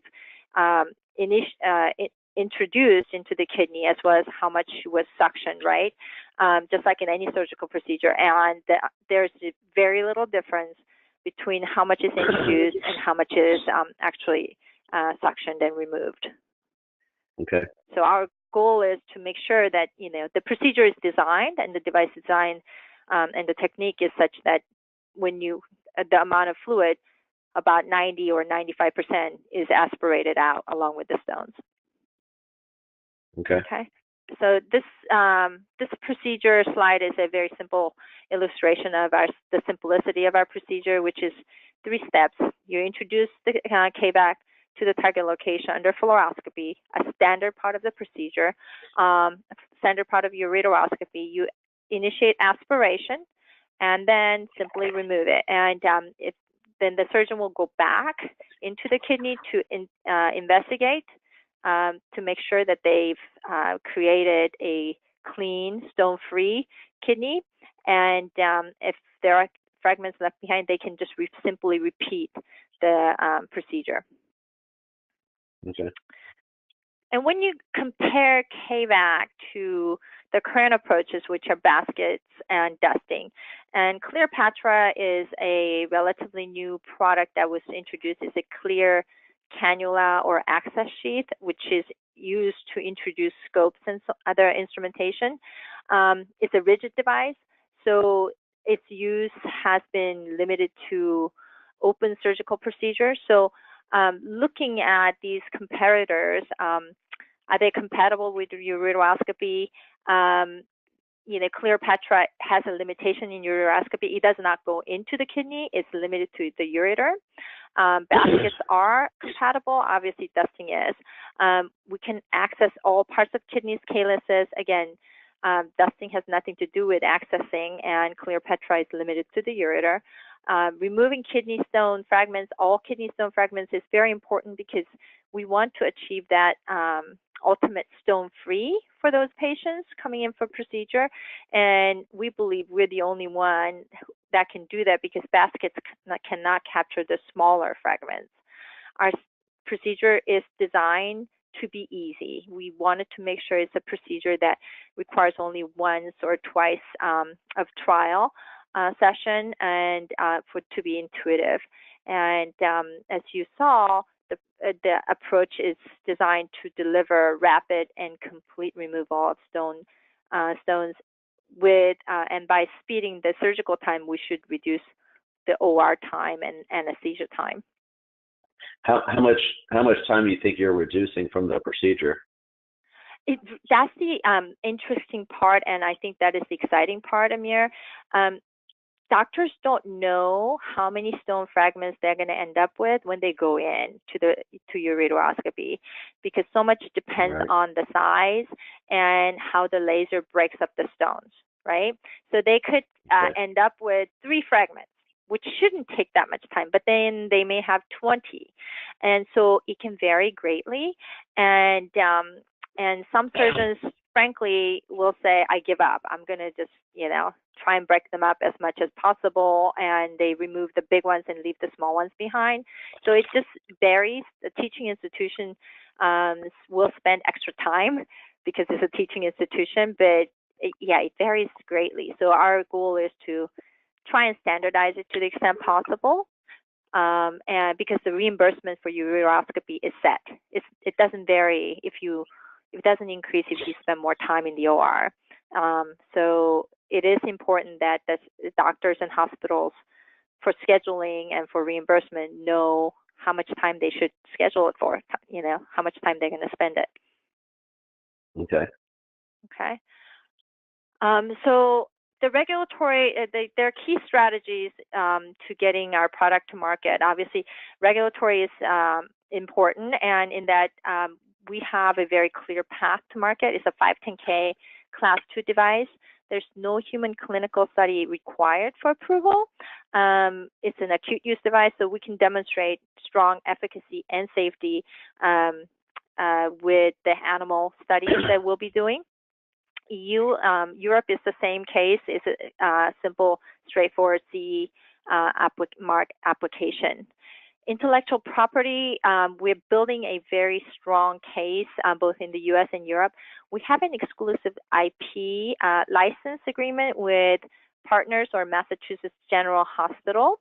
And we are, as I mentioned, in partnership with Kenobi Martins, which is a distinguished IP firm. We're building another set of portfolio protecting both the device as well as our procedure. And reimbursement is an important part in today's healthcare environment. There are existing CPT or reimbursement codes for ureteroscopy, and they are sufficient to cover our device. Okay. So we're anticipating a launch at the very end of this year, and we're expecting to price the product at the same range as a basket. We are going to replace the baskets because this is going to be an easier to use, more complete stone removal product.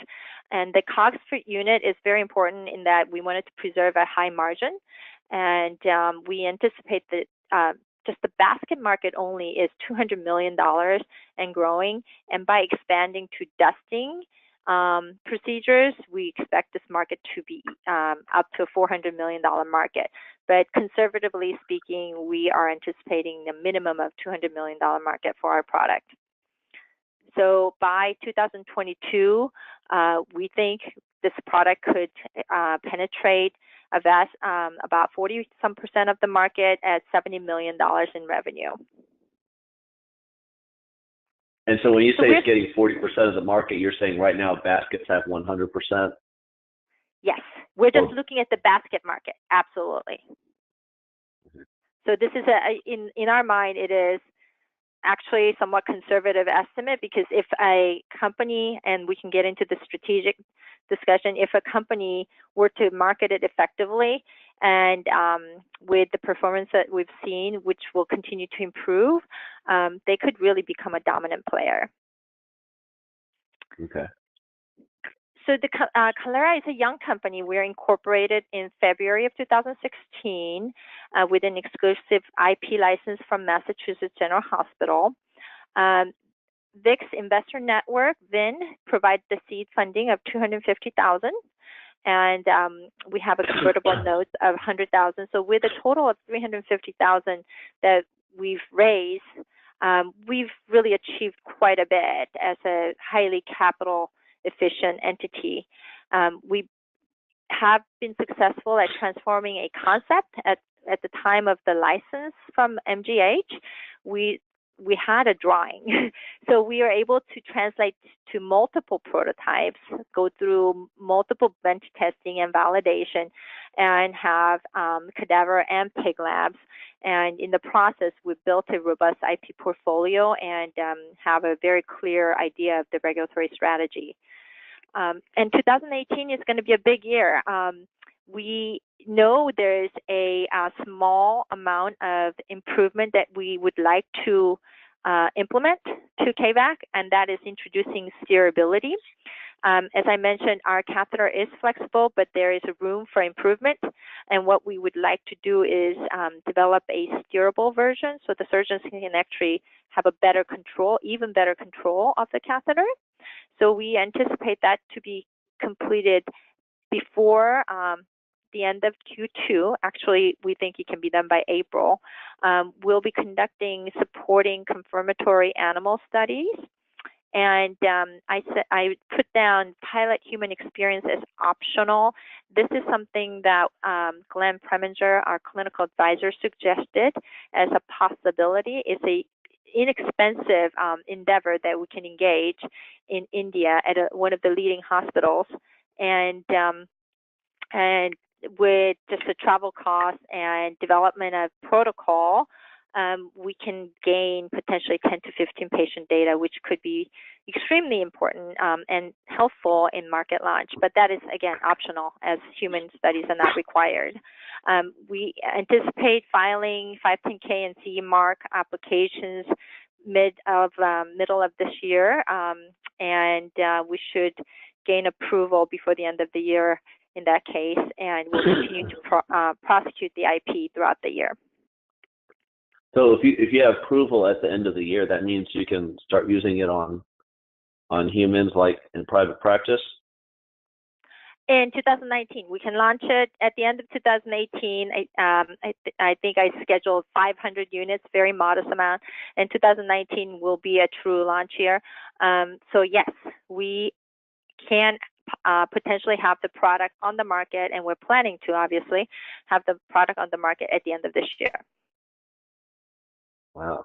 Where are you guys going to get the patients to try it out on? Will it be a Mass General or? I think initially for market launch, once we have the approval, we can go anywhere, but you're right. We will probably hand select the leading centers like Mass General, like Duke, like UCSD, where there are highly experienced endourologists yeah, so I think those, they're leading centers that we can easily access, and given the interest from the clinicians and the excitement, I think we'll have our choice, but we'll certainly go to a handful of places, get good clinical data, and then continue to roll out. I know, I mean, I'm just wondering, 2019, I mean, I work with some pretty amazing urologists, I think. So I don't know if you want to do anything in Texas or something. I might talk to some people.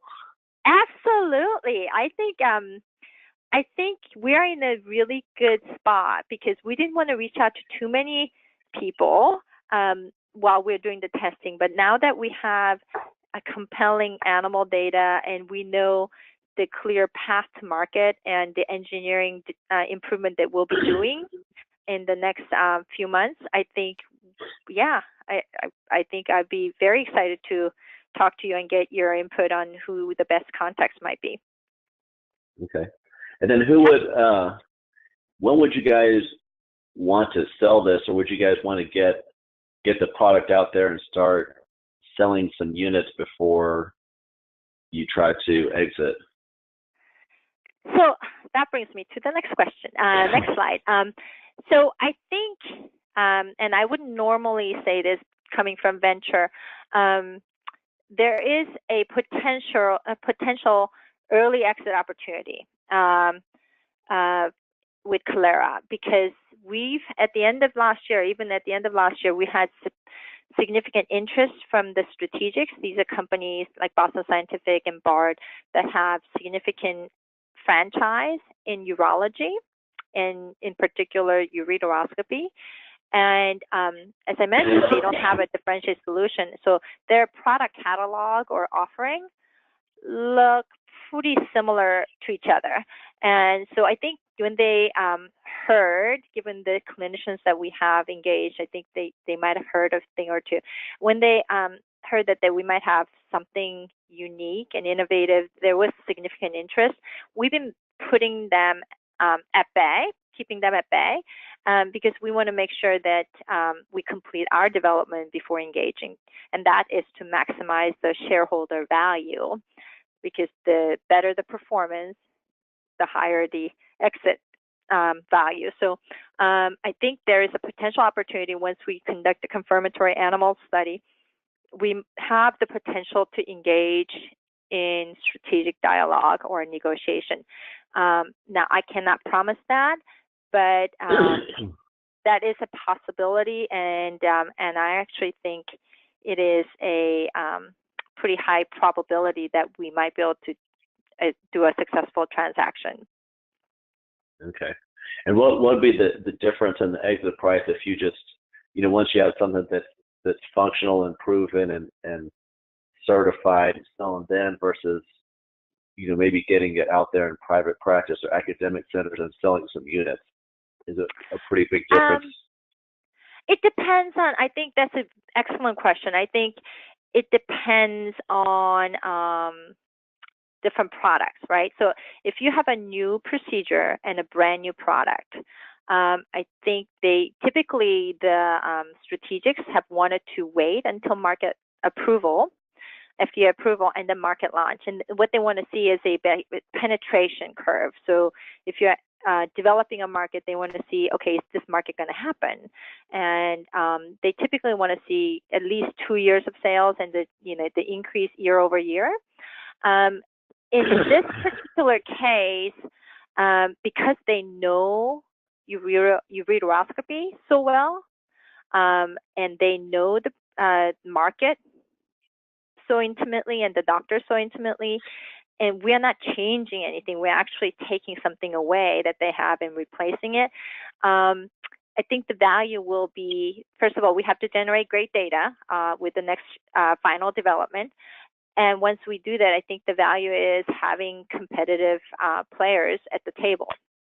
And if we don't get an exit at that time, I think once we get the approval, because again, this is an acute use, the efficacy is easily documented at the time of use. You don't have to do a follow-up. So I don't think the exit time frame will be the same as some of the other devices, where you have to wait to see how patients recover over 3 months, 6 months, 9 months, over a couple of years, and so on. So I think either case is a much shorter time frame as far as exit possibility is concerned. Okay. All right, cool. Okay. So in summary, I think we're very excited about this opportunity. As you can tell, I think we have a really unique solution that changes the way stones are removed today. It is far superior. We have validated the safety and efficacy of our device. So we have compelling data. The market risk as far as regulatory risk and engineering risk is small. And I think this is an exciting opportunistic investment with a potentially significant return on investment in the near term. Okay. Sounds good. Thanks for that presentation. Thank you. Thank you. And please let me know if you have any other questions. And I will definitely talk to you about Texas. All right. So we're going to talk about OsteoVantage, which is dealing with basically a platform technology that initially has been focused on spinal fusion. So I'm going to talk a little bit about the spinal fusion space. And Amir, I'm assuming you've got a general understanding or overview of that area. You're an anesthesiologist, I believe. Right. Is that right? Right. Yeah, we do these kind of cases all the time. You're doing them all the time. So this is focusing on the work that's been done so far has been primarily in the lumbar space.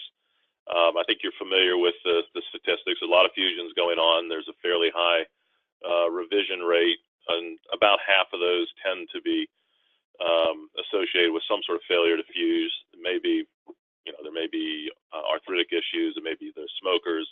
Some of it is just poor bone quality that they're unable to overcome. But it's an expensive process, as you know, to go back in.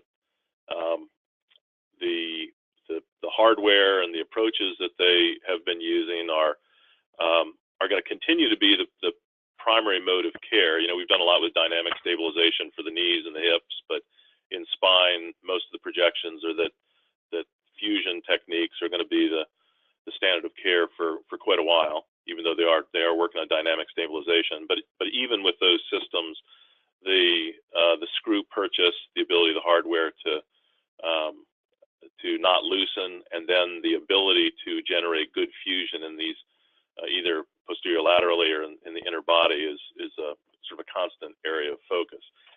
And you're familiar with the graft techniques. They're sort of standard of care and the synthetic grafts. BMPs obviously are getting, the biologics are getting a lot of use, but it's interesting in the device industry that people like DePuy Synthes are less enthusiastic about BMPs and obviously Medtronic. And J&J, DePuy are looking for solutions that are alternatives to that, other ways to gain better fusion, better stabilization without having to go through BMPs because of the contraindications, all the sort of controversy about what the adverse events could be with that, some of the restrictions on the patient population, the indications. And so there's sort of a constant search for improvements in the technologies to achieve good bone fusion without having to go through those potential adverse events, not going through the biologic approaches if it's possible. And that's what the OsteoVantage technology is focused on. And it was the work that was done at Washington University in St. Louis by Dr. Luthart. I don't know if you know Eric Luthart. He's head of their neuro and surgical group there at WashU. Okay. And in conjunction with Dan Moran, who is the chair of their biomedical engineering group, who is an electrostimulus expert both for for neurostimulation and osteogenic stimulation. So this technology came out of work that these guys were doing at WashU originally. What it focuses on is, it's a well-known physiological process about electrical stimulation of collagen and generating the osteoblasts to improve bone growth. But they were interested in taking the fixation hardware itself, the stabilization, the fixation hardware, and using that as the electrode. Those systems are being used.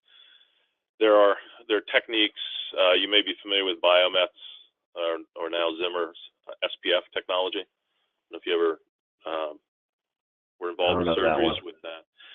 So it's an implantable coil. It's FDA approved. It's an implantable coil. It's reimbursed for patients that have had a primary failure to fuse. They're coming back for secondary surgery. I think it's indicated for smokers. There's a series of indications where the reimbursement is approved. But it's a pair of coils essentially that are implanted next to the surgical site, and the coils are linked to an implantable battery, and it provides DC stimulation around the bone site to generate bone growth. It's not targeted. Those coils kind of get tangled. You got a lot of extraneous bone growth around the site, and the coils kind of get involved in that. But it does stimulate bone growth. It's the mechanism of how that all occurs is well understood by the regulators as well as in the literature. But the guys at WashU really felt that there was a need for something that would target that electrical field in a more measured way, and also would not introduce additional hardware, but would somehow use the hardware that was already being implanted, that the surgeon was already working with, wasn't disrupting the workflow, and it would allow them to get that same benefit by using that existing fixation hardware. So they did a series of, just before we licensed the technology, Vic licensed the technology, they had done some goat studies. They were fairly simple. They were just against an autograft control, if I recall, and they were getting great results. They were getting great growth around the screws themselves. They were getting bridging bone growth in a month and a half, where they were getting a lot of resorption of the grafts and the control over 6 months. So it was very, very promising. It was a pretty crude system, and the goat study was done at WashU rather than one of the big animal sites. But it was enough that we got interested in it, and we licensed that technology, spun it out into OsteoVantage, and then did a number of grants with NSF to do some computational modeling, because we were interested in the part of their patent that would selectively anodize these screws and put a certain level of coating. I don't know if you're familiar with anodization of these titanium screws, but you look at screws of different colors for these pedicle screw hardware. The different colors are different layers of oxidation that's been anodized onto these screws. And so what WashU was looking at was not only this incorporation of the screw as the electrode, putting the power source to the head of the screw, but then changing the anodization patterns on the screw so you would actually project a DC stimulation field, a current charge, in the areas that you wanted that charge to go, where you wanted to focus it. And if you're doing inner body, you wanted it to go into that inner body region. If it was posterior lateral, you wanted to come up into the wings. So very interesting approach. So we did these NSF studies, a lot of computational modeling. I think we had one study that was funded for modeling for inner body. We got another study that we funded for posterior lateral fusion. All of that information was really interesting, and we got DePuy interested in partnering with us to do a large animal study. So we went to Colorado State, and did a pretty significant 36 animal comparative study looking at synthetic bone graft as the negative control, and looking at infused BMP as the positive control, and looking at those animals 3 months and 6 months. And that is the study that really has taken us to the current point, where we've got some very interesting information, and we're doing sort of our next pivotal step. But this is just a little quick overview of some of the hardware that was used in that large animal study. You can see up in the upper left-hand corner there, it's a power pack, basically made out of great batch, sort of an ICD type battery, that hooks into the leads on these screws, which you can see in the lower right as the screws are being implanted in this animal's spine. Okay. After it's implanted, then in this particular study, that lead is connected to a battery, which is just implanted in fatty tissue in the back of the animal. Some interesting things that came out of that. So a lot of comparative data. We did a lot of mechanical data. We did a lot of histology, CT scans. And if you look at the most important data comes from the 3-month period of time, because these are all healthy animals with healthy spines. They all heal at 6 months. So 3 months is about an equivalent of a 6-month time period with humans and these female sheep. And this is a look at the progression. The white boxes are the TCP, the phosphate control is on the left of each of these boxes, and the BMP infuse is on the right-hand side, the dark boxes. In all these cases, this DC stimulation that we were supplying, and it was a 60 microamp continuous charge that was being supplied. That's an important number to remember. We'll come back to that. But we're seeing performance in terms of stabilization of the spine. So there's a whole series of these flex extension, lateral bending, axial rotation. You're trying to get to a smaller range of motion in these spines. This is post-mortem data, obviously, on the spines. But we're seeing this progression of better mechanical stabilization with this technology, which was obviously something we wanted to see. And then we look at the histology, and this sort of interesting here. You can see, if you look at the bottom of infuse, where you put the infuse in the cage that was implanted in the center of that inner body space, all those osteoblasts are propagating from the biologic in the cage itself. If you look at the Indos, which is our trade name for the product, for the system, you see these curved osteoblasts that are coming in that are mimicking the computational modeling that we had in terms of how the field would actually generate the stimulation of collagen and the bone growth into the cage, which is a interesting confirmation of all the theoretical work that we did. I think the one that's the piece of information that is probably most important, which leads to the dosage studies, which we're moving into next, is this data, which is the graphs on the bottom are looking at, the one on the left is looking at a ratio of bone volume in the cage to total bone growth, and the higher the better in those cases. The one on the graph on the right is scoring that we asked Pew to do, blind scoring of the CT images to rate how close the Indocore technology got to the biologic performance over and above sort of the standard of the standard fusion you get with a TCP.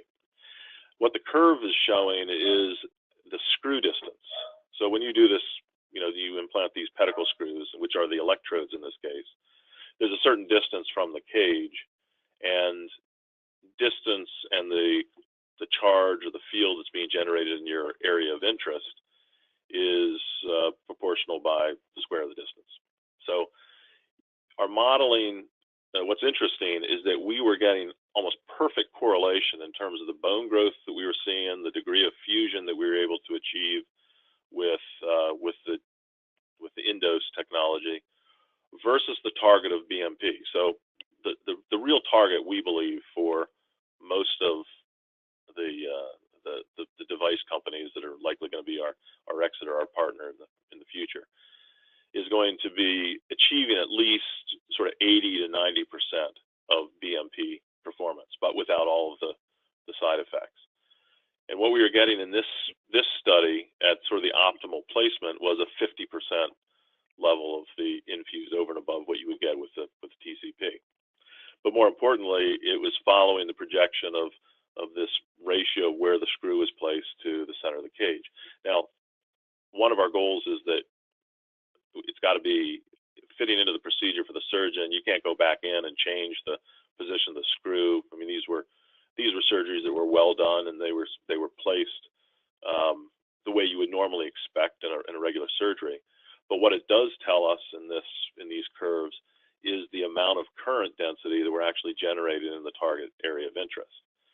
And that is what gives us the ability to then increase the dosage to the point that we believe we can get this over 80% performance of the BMP. And so this is sort of the takeaway, that proximity correlated with all of our modeling. We are getting 50 to 65% of the efficacy of BMP in this study. One of the elements of this technology, and this is this third bullet here, is that this is wireless control over these systems that are wired into the spine. And so post-operatively, after we look at whatever the placement of the screws are, we can adjust the current density to achieve the target density that we might want to have in the zone of interest to ensure that we get the highest level of fusion. And likewise, as you know how these patients are monitored routinely as they're going through their first 6 months. We have the ability to turn the system off if we feel like we've achieved the fusion goal. So those are some of the main takeaways from the study. We knew that we were getting better mechanical stabilization. We knew that the osteoblast through the histology was performing the way we expected, and we got the correlation we expected in terms of density. So the key then for this next step, and this is where we are currently, is doing a dosage study, and it would be single arm, because our regulatory counsel and talking to some of our partners, we feel that the comparative data that we got out of BMP and the TCP is fine. What we need to do is what we consider to be a critical dosage study, looking at 120 and 180 microamps, which are within the therapeutically accepted ranges of DC stimulation in human tissue. And we're looking to we've completed that study design with Colorado State, and we're sourcing the power supplies to get that trial started this spring. And that's going to be a major study for us. We have a couple of other things going on. We got funded by NSF in a phase 2 grant to do a posterior lateral fusion study. Everything I've been talking about so far is interbody. And we are, launching that study as well. That's looking at some of the same dosage effects that we think is another indication that's important in this space, but it's sort of supplemental supporting data in that study. And then the large animal safety study we would embark on after we had the dosage study completed. We knew what the range of dosages we'd want to be controlling. We're doing commercial product development to simplify the electrical connection, so the surgeon doesn't have to work with any wires when he's doing the implantation. With those two pieces, then we do what we believe is going to be a satisfactorily large GLP study that would allow us to then go to a human pilot from that stage. This is, I think, one of the critical things you're probably interested in, but we've been looking at the regulatory pathway and how we can speed this approval process to actually get to pivotal human trials in 2020 to be able to submit our final PMA documentation during 2020 and do that in a pretty fast track. And we think that we've got a good pathway for doing that. Part of that is because the studies we've done so far have generated good safety data. There's a lot of knowledge about biocompatibility, and this is a therapeutic technique in general in terms of literature. And so our counsel believes that we can probably, following the GLP study, we can do a single-arm confirmatory study with 50 patients, and with an agreement that we do post-market surveillance on several hundred after that stage. But this is a pretty I think, a pretty aggressive fast track that we feel comfortable we can actually pull off. So a little more information on regulatory milestones in terms of the actual steps in that. We can come back and talk about if they're interested. We are currently raising a convertible debt round that we will go up to $2 million. That money is primarily focused on doing the dosage study and the GLP animal study. We are bringing the company to Baltimore. The company is headquartered officially in Fayetteville, but the clinical work has been done at WashU, and I'm located here, and we're at the stage where we need to hire additional engineering. We want to be closer to some of the big clinical centers here, Hopkins, University of Maryland, and some of our strategic partnerships that we're targeting on are sort of closer proximity. And we've got a lot of support from the state, financial support to bring the business here. So that's some activities that we have underway to build the business from an operational point of view. From an exit point of view, with medical devices, you're probably very aware, but there's sort of 4 stages that, well, I'd say in life sciences, there's sort of 4 stages. You can exit when you get your patents issued, but they're generally not, for devices, that's generally not a very valuable exit. You can exit for class 3 and for therapeutics once you've done your initial human trials. You can exit once you've generated some scalable sales, some sales that you can demonstrate can be scaled. That third point is common with class 2 medical devices, and then you can exit if you generate a lot of sales and you're accretive to somebody's revenues.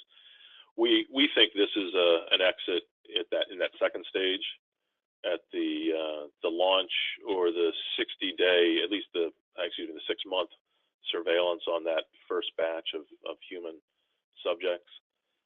I told you a little bit about a recent exit here in town that was in the cardio space, but they were working on a valve repair technology and basically a very similar pathway to what we are going down in terms of demonstrating initial efficacy in animals, did their safety studies, and then did a 60-patient pilot that they had to follow for 6 months. And they exited at the end of that. They hadn't completed CE or FDA approval, although it was on a good pathway down that path. And Edwards acquired that business for $100 million upfront and a $150 earnout as they hit the milestones on CE and FDA, and then sales progression after that. And that's we think that's sort of the model that is going to be similar for this type of technology. That's not uncommon type of progression, type of exit for something that has gone through the human trials but not actually been launched into sales, because we've modeled all the processes to take it to market if we chose to. We've worked a lot with guys that come out of the device companies to look at what would be required, the funding that would be required for that. So we have a plan in place that we could continue to raise money to go down that pathway if we chose, but we think this is the exit time frame that's most likely. The other comment, potential acquirers in dental, I didn't mention that at all, but this is a platform technology that you can apply this DC stimulation using the fixation hardware obviously in spine, but for long bone fracture, there's interest in this group of companies. And there's also potential in terms of dental implants, in terms of securing in the implant process for people that have poor bone density, poor bone structure, but are candidates for implants. And that's about 30% of the patients. So people like Noble and Straumann, who are the big implant folks, are interested in how do you basically expand that patient base with something that's going to improve the securement for those implants. So our focus at this time is trying to ensure that we can demonstrate efficacy in spine, but there is interest in the technology for a number of different areas. Just to give you kind of a quick snapshot, of visual on how we see the business progressing. the seed round, or this convertible debt that we're undertaking currently gets us through that. As I said, that dosage study, the Series A, gets us into the IDE submission for the spine submission to the FDA, and then the $8 million series round would initiate the confirmatory study with humans and the preparation of the PMA.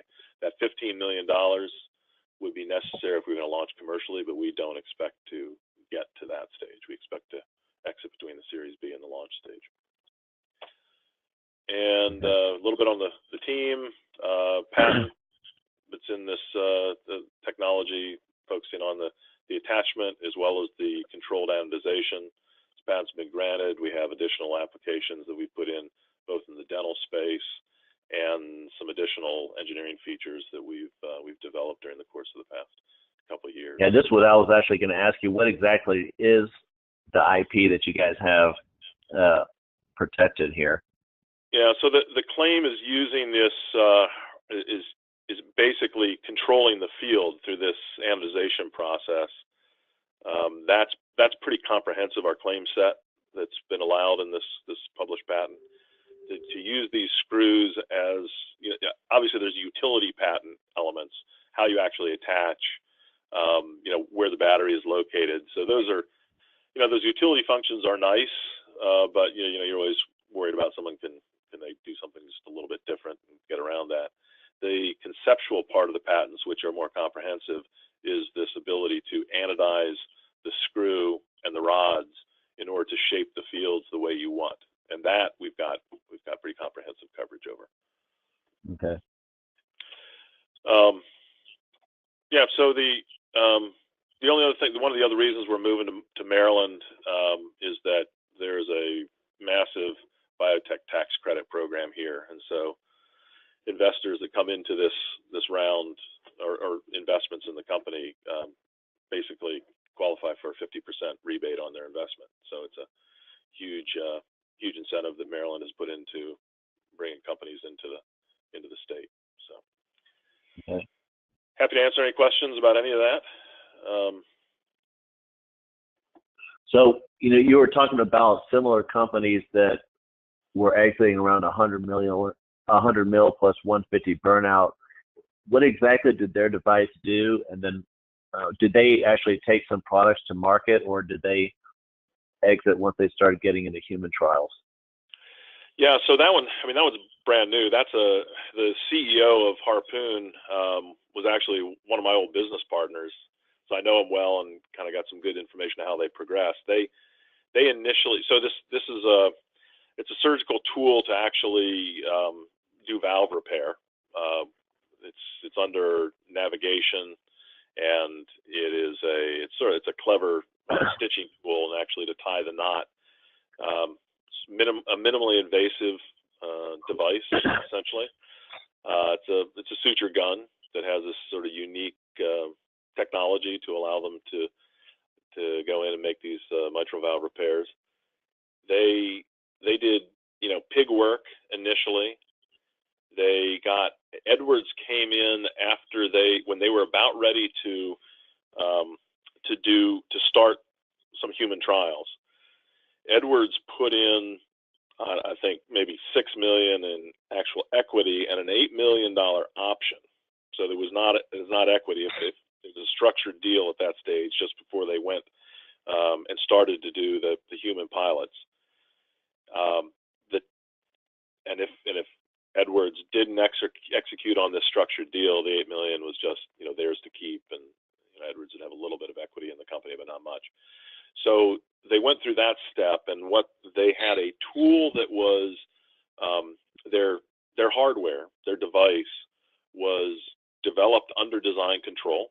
So it was a clinically ready product. So they were at that stage of development, and they used this tool in doing 60 patients in Europe. I think they're doing a lot in Poland, and I'm not sure where else, some Eastern European countries, but they had a number of physicians over there that they were doing they did the 60 patients, and then they had to follow them to ensure there weren't any adverse events for 6 months. And Edwards was involved in that that process. They were reviewing due diligence information. They were looking at the files on the patients all during that process. And the structured deal was they had to complete that pilot and have the 6 months follow-on data available and completed. And that triggered the structured deal. That triggered the $100 million purchase of the company and the 150, just an earnout. Okay. So the device was a clinically controlled and designed product. It was a product that could be submitted to CE or the FDA. So it wasn't a lab device. It was something that, and I don't know how familiar you are with medical device development, but you can do a lot of things in the lab. You can do a lot of things with the animals, but there comes a point where you say, okay, I'm at design freeze, and I'm documenting everything in terms of how this device is being manufactured. I have control documentation around the entire process. And you have to have that kind of control documentation in order to submit your product to the FDA. So they were at that stage. They had that, and they used that device for doing these clinical trials. And so that closed December this year. That was 2 months ago. And so they're probably within a month of getting the European approval. So I mean that's how developed the device was in terms of controls. And then they're putting together their files and their clinical plan to submit in the United States. But they still that exit occurred before even an FDA submission. But there was, as I said, it was that process of the pilot that was, in any of these, if you want to achieve an exit like that, you need to ensure that you're running these clinical trials with a lot of guidance from the regulatory agencies first. So one of the steps, even for us, is that we're preparing our package to go into the FDA with what they call a Q-sub, which is the initial proposal for how we're going to do our GLP animal studies, how we're going to do what we propose to do for our human pilots, how big we think they're going to be, what we think the surveillance needs to be, and what we would put into our regulatory submission. And that's an early discussion where they say, okay, we like this, we don't like this, we think you ought to do that, and you establish that before you go into all these steps, because if you don't do that, then you're wasting money and you're coming back and fixing things after the fact. So, and Bob, has Synthes or Stryker or any of those potential purchasers, do they know about what you're doing right now? Have you talked to any of them? So DePuy, the deal with DePuy is they provided funding for the clinical trial at Colorado State, and they wanted to share in the clinical results. They didn't get any rights to the technology, but they did that because they were kind of concerned that they hadn't been spending any time understanding electrical stimulation for bone growth. So that's how we got them hooked into supporting the trial. We told them that we would, until that trial was completed and for 90 days after that, we wouldn't discuss with the other device companies. We give them a little bit of time to assess it. But what came out of that is they said, if you guys can get over 80% of the BMP performance, you got a major commercial development here, because we could take this product and go after the indication that SPF that Zimmer Biomet has currently, which is for, as I said, after a failure to fuse, for smokers, for arthritic patients. If you could do something that would give you that kind of fusion performance and was integrated in the hardware, then it's probably a mainstream platform. It's something that you could apply in, rather than 20% of the patients, you may apply to 80% of the patients that are going through spinal fusion. And getting to that 80% BMP performance would be a huge step for us. And what's the downside of? Go ahead. What's the downside of cranking up the juice to 120 microamps or 180 or something like that? Yeah, the risk there, it's not tissue damage, because those are tolerable levels for a lot of, there's a lot of neurostimulation, there's a lot of implantables for pain management and in the brain as well. So there's a lot understood there. The risk is, if you crank that up, you get extraneous bone growth. You get bridging where you don't want. You hyperactivate the osteoblasts. That's because you're turning up the energy, and you don't want to. BMP has that issue itself. It's a lot of sort of uncontrolled growth, but it has also secondary indications and secondary problems with, male sterilization, and you've probably heard the whole litany of things that people argue about. But I think in terms of uncontrolled bone growth, that's the risk of just turning it up unlimitedly. So we're doing 120, 180, and we're debating doing a max load on these sheep too. What we think is the maximum limit for tissue tolerance, to see if you overwhelm the anodization and the controlling element that we build into these screws. So those are all things that we do in the dosage study, that we then we optimize what we think is the dosage and the control mechanism for this, and you do that then in that GLP animal study, a safety study. So that's the progression. You see what the range of your capability is in the dosage study. You show that you can get to that, near equivalence with BMP, and then you take all of that with the FDA and say, okay, now we're going to do this, 24, 36 animal safety study at these control conditions, and make sure we don't have, bone growing out of the wrong place, that we've already demonstrated the controls around that. Got it. Okay. Well, that's all the questions I have now. I might think of some more later on. Feel free to, if you want to, shoot me an email, give me a call.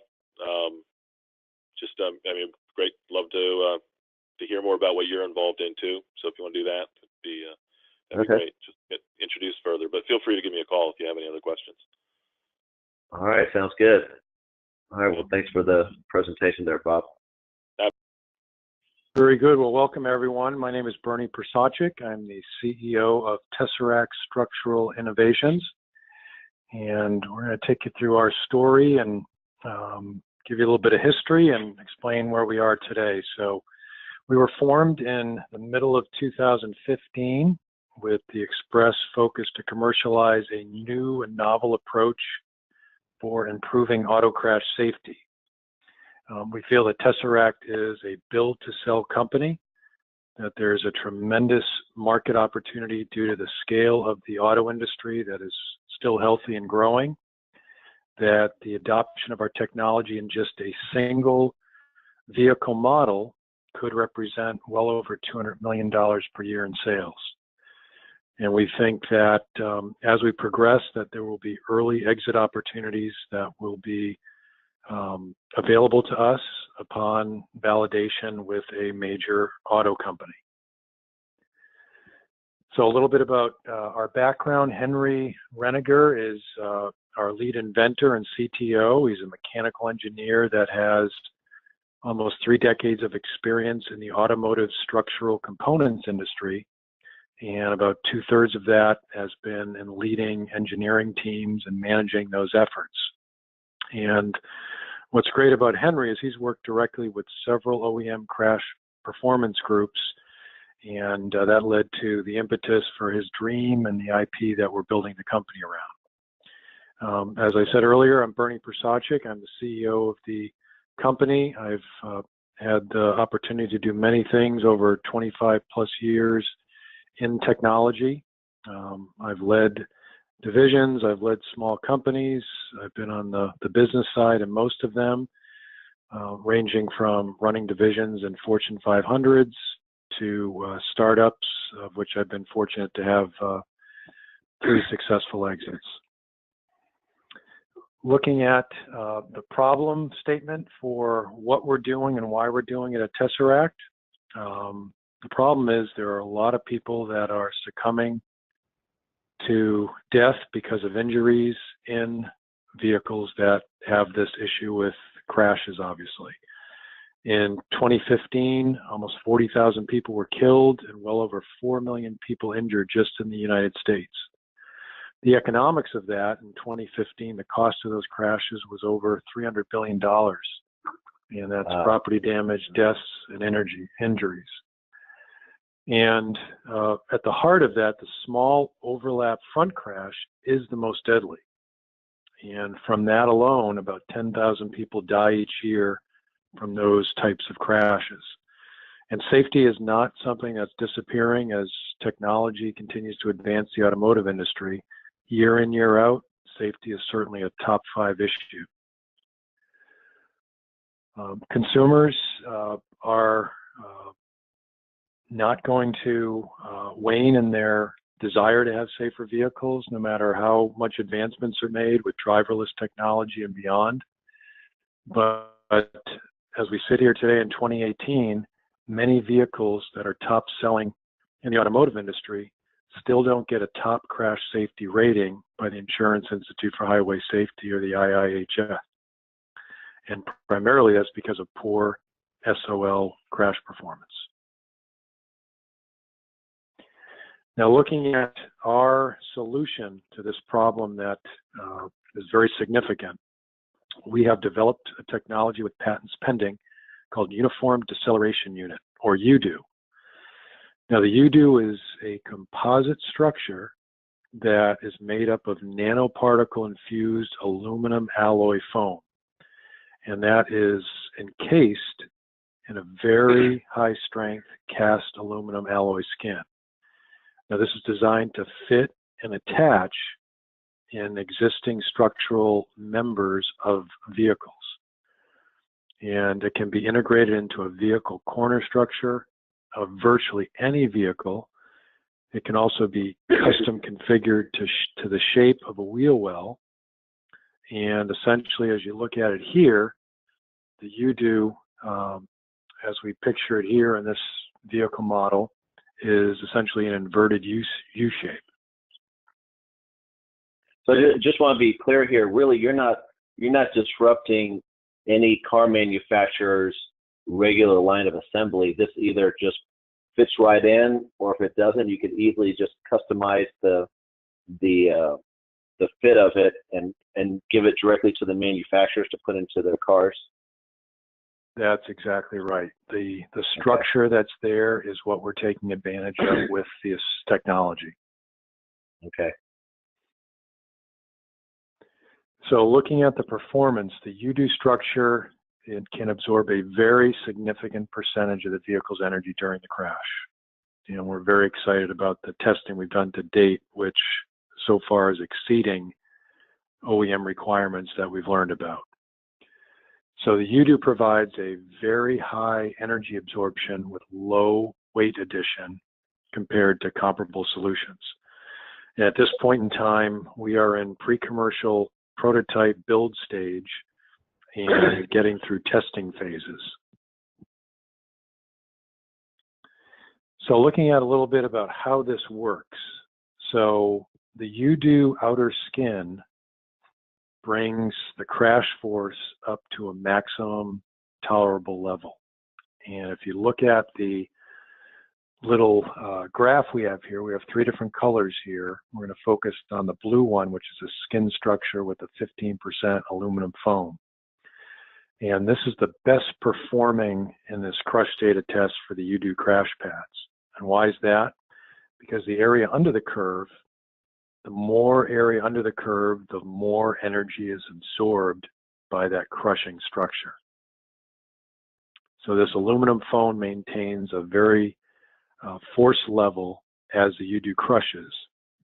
And the combined structure of the foam and the skin, which constitutes the UDU, that combined structure maximizes that energy absorption, and that's what we have IP on that we're filing. That's the blue line. The blue line there is just showing that the synergistic effect with both the skin structure you have and the foam. That's right.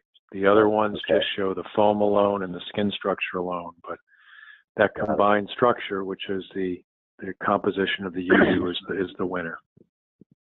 Okay. So we've hinted about the IP a little bit, and the key patentable concept is the skin structure, which brings up the load force combined with the foam for maintaining that force over the crush distance. So we have a couple of patent applications filed. The first one is filed in US, Europe, and Japan. The second application is in a provisional stage. We're working very closely with experienced automotive IP attorneys that we were bridged into through one of our advisors at the company. And they have, as mentioned, very relevant experience and success in the auto industry, and have helped us push things forward to this point. Okay. Looking a little bit about customers and pricing, really all auto OEMs are potential customers. And sharing with our friends on this presentation, confidentially, we're working with FCA first. We do have requirements. We've been in conversations with them for the better part of 2 years. We do have some other conversations with other OEMs that are not as developed, and we're certainly keen to continue to be in touch with select Tier 1, Tier 2 chassis suppliers. Our targeted cost to our potential partners is $200 per unit, and that's $400 per vehicle. And we feel at this point in time, through the research that we've done and the knowledge that we have, that it's going to be lower or competitive cost to existing approaches. So just looking at the FCA potential, where we're stepping forward to hand them off a prototype in the next weeks. The initial targets there, we believe, will be the Ram pickup, the Pacifica minivan, and the Dodge Challenger, which all have this SOL problem they need to solve and do a better job on. Okay. So looking at a little bit more of the broader market size and just slicing up the United States, over 17 million vehicles sold per year in the U.S. If we have success, 1-to-1 ratio, which we don't anticipate, that's a $6.8 billion per year market in the U.S. alone. But then slicing it all the way back to the Ram pickup, if we're successful there, that could be 200 million per year market opportunity with just that one model. And what's important to note here, and we've talked some about the competition, really the competition is current approaches that are used today. And if you look at this diagram, you can see the extensions that are outlined in the front in that green, and that's really an early engagement feature for the frame that has a barrier and initiates this lateral motion if there is a crush. And then the red is the shotgun, which is an energy absorbing load path. And then the third one there is that occupant compartment being reinforced, and that's the blue that you see there. So these current approaches add weight and cost, and again, vehicles that are struggling, they're vastly underperforming what they need to do to protect consumers. And the auto companies have struggled, even though they're looking at other things, and we hear a lot about the future of driverless cars. They need to solve this problem, and we think we're very well positioned to be a solution for them. So looking and summarizing some of the opportunity and the risks, number one, OEMs need better results for small overlap crash ratings. We believe that you do, with the design that we have, with the weight savings and the greatly improved crash performance, is something that can solve this problem. We are advanced in a customer engagement with FCA, and we have some others in the wings. We have modeled and have some discussions with potential partners that if we went the build route and continued on that road, we could have fast scale up with outsourced North American production. Our risk where we are today is technical. We have prototype crush data and computer simulations, and much of that has been third-party verified, so we're very confident of the results we have to date. What we don't have yet is the actual crash data, and that won't happen until we deliver the prototype to FCA and they put it through their testing, which is all on target to be done the first half of this year. Okay. And looking at the timeline, as we stand today, January 25th, we are finalizing design optimization through computer simulation. Gone through several iterations, and we are fine-tuning things right now. Our plan is to bring it to FCA in the month of February or turn of the month into March and get them to start to validate both the data and the prototype construction, and then take it through the crush testing. That is the first domino. The next one is in March. We get a full vehicle crash simulation that FCA conducts, and then we start to look and work very closely with them, and if that's all going positive, start to ratchet up our conversations with tier 1 auto suppliers that would be very interested in partnering with us through strategic partnership and potentially acquisition. The month that follows, if we have successful simulation, we're hopefully in negotiation modes with FCA to have pre-product contractual discussions. And then in May, again, it falls on target. Vehicle crash tests are conducted at FCA. And then follow on in that next 4 or 5 months, June and November.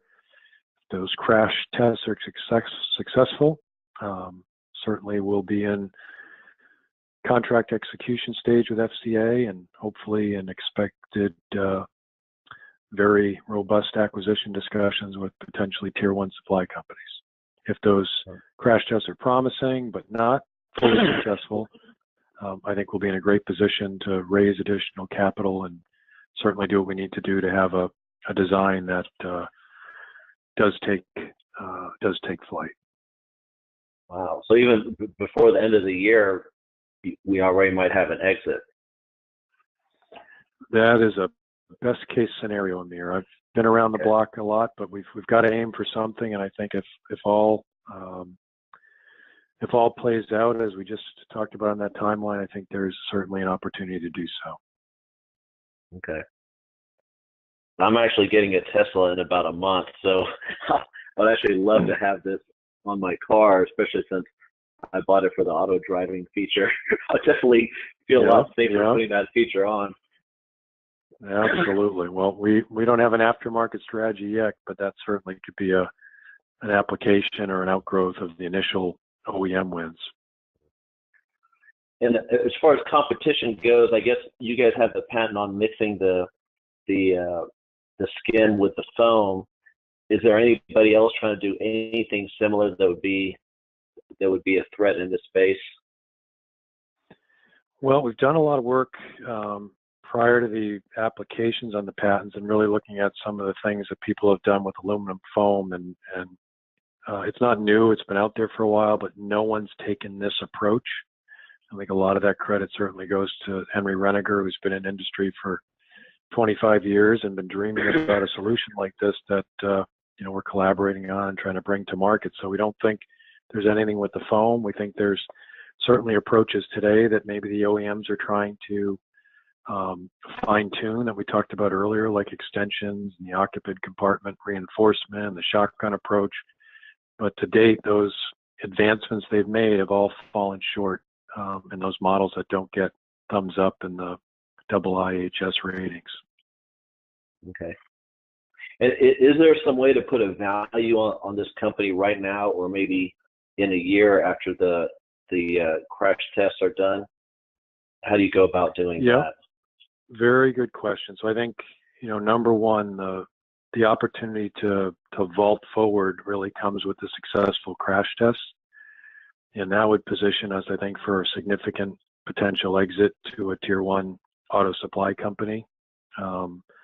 All goes well, that could be late in 2018. I think plan B is we maintain ownership of the technology and then outsource production and then grow sales and potentially have a larger exit. But specifically on your question, if we have that successful crash test, which gets us to a pre-production order, the potential adoption that we talked about of the UDO technology in a single vehicle could be somewhere over $200 million a year in sales. We think that, we could be talking something in that range as far as a deal structure with an acquirer that has an upfront payment and maybe a multiple on future sales. The total deal value could be, in that $100 to $200 million range, but maybe an upfront payment is more modest, maybe $10 million. But all that needs to be negotiated just based on past experience. That potentially could be a structure of a deal upon success where we have very good results with a crash test. And what kind of margins would you guys have on this? Let's say if we don't want to sell out to a tier 1 company and we want to actually sell products directly, what would those numbers look like? Yeah, that's a great question. Everything we've done to date has been in very low volume, obviously, with our tests and prototypes. So we do have a strong relationship with the aluminum foam supplier, and I think our hope would be we get something towards 50%. Okay. We don't have that all buttoned up right now, but that would be the goal. So let's say if the Dodge component. Ram, okay, so if the Dodge Ram put it in every one of their cars, they would pay us $200 million a year, and we would be netting around $100,000 a year. And I'm guessing, if we were the ones manufacturing and selling it with those margins, what kind of multiple would you look at, or am I thinking wrong about this? Yeah, I think it's any company that's pre-revenue, there's some different lenses that the acquirer looks at, but certainly we would try to have some sort of true up on future sales where there would be some sort of multiple on the future sales. Okay. So I think looking at that equation, to get something that would be in the 10-15 million range as an upfront payment, and then have to execute on getting the technology to where it needs to be finalized in a vehicle, and then having success on top of those vehicle sales, which hopefully would get us into that sort of range that we talked about if it's that single vehicle. But remains to be seen. But that's certainly an equation that we've looked at and one I've been a part of in other discussions and other exits. Okay. All right. Well, those are all my questions. Well, great, Amir. Well, appreciate the interest, and here to talk further as folks take a closer look. All right. Sounds good. Thanks. All right. Thank you.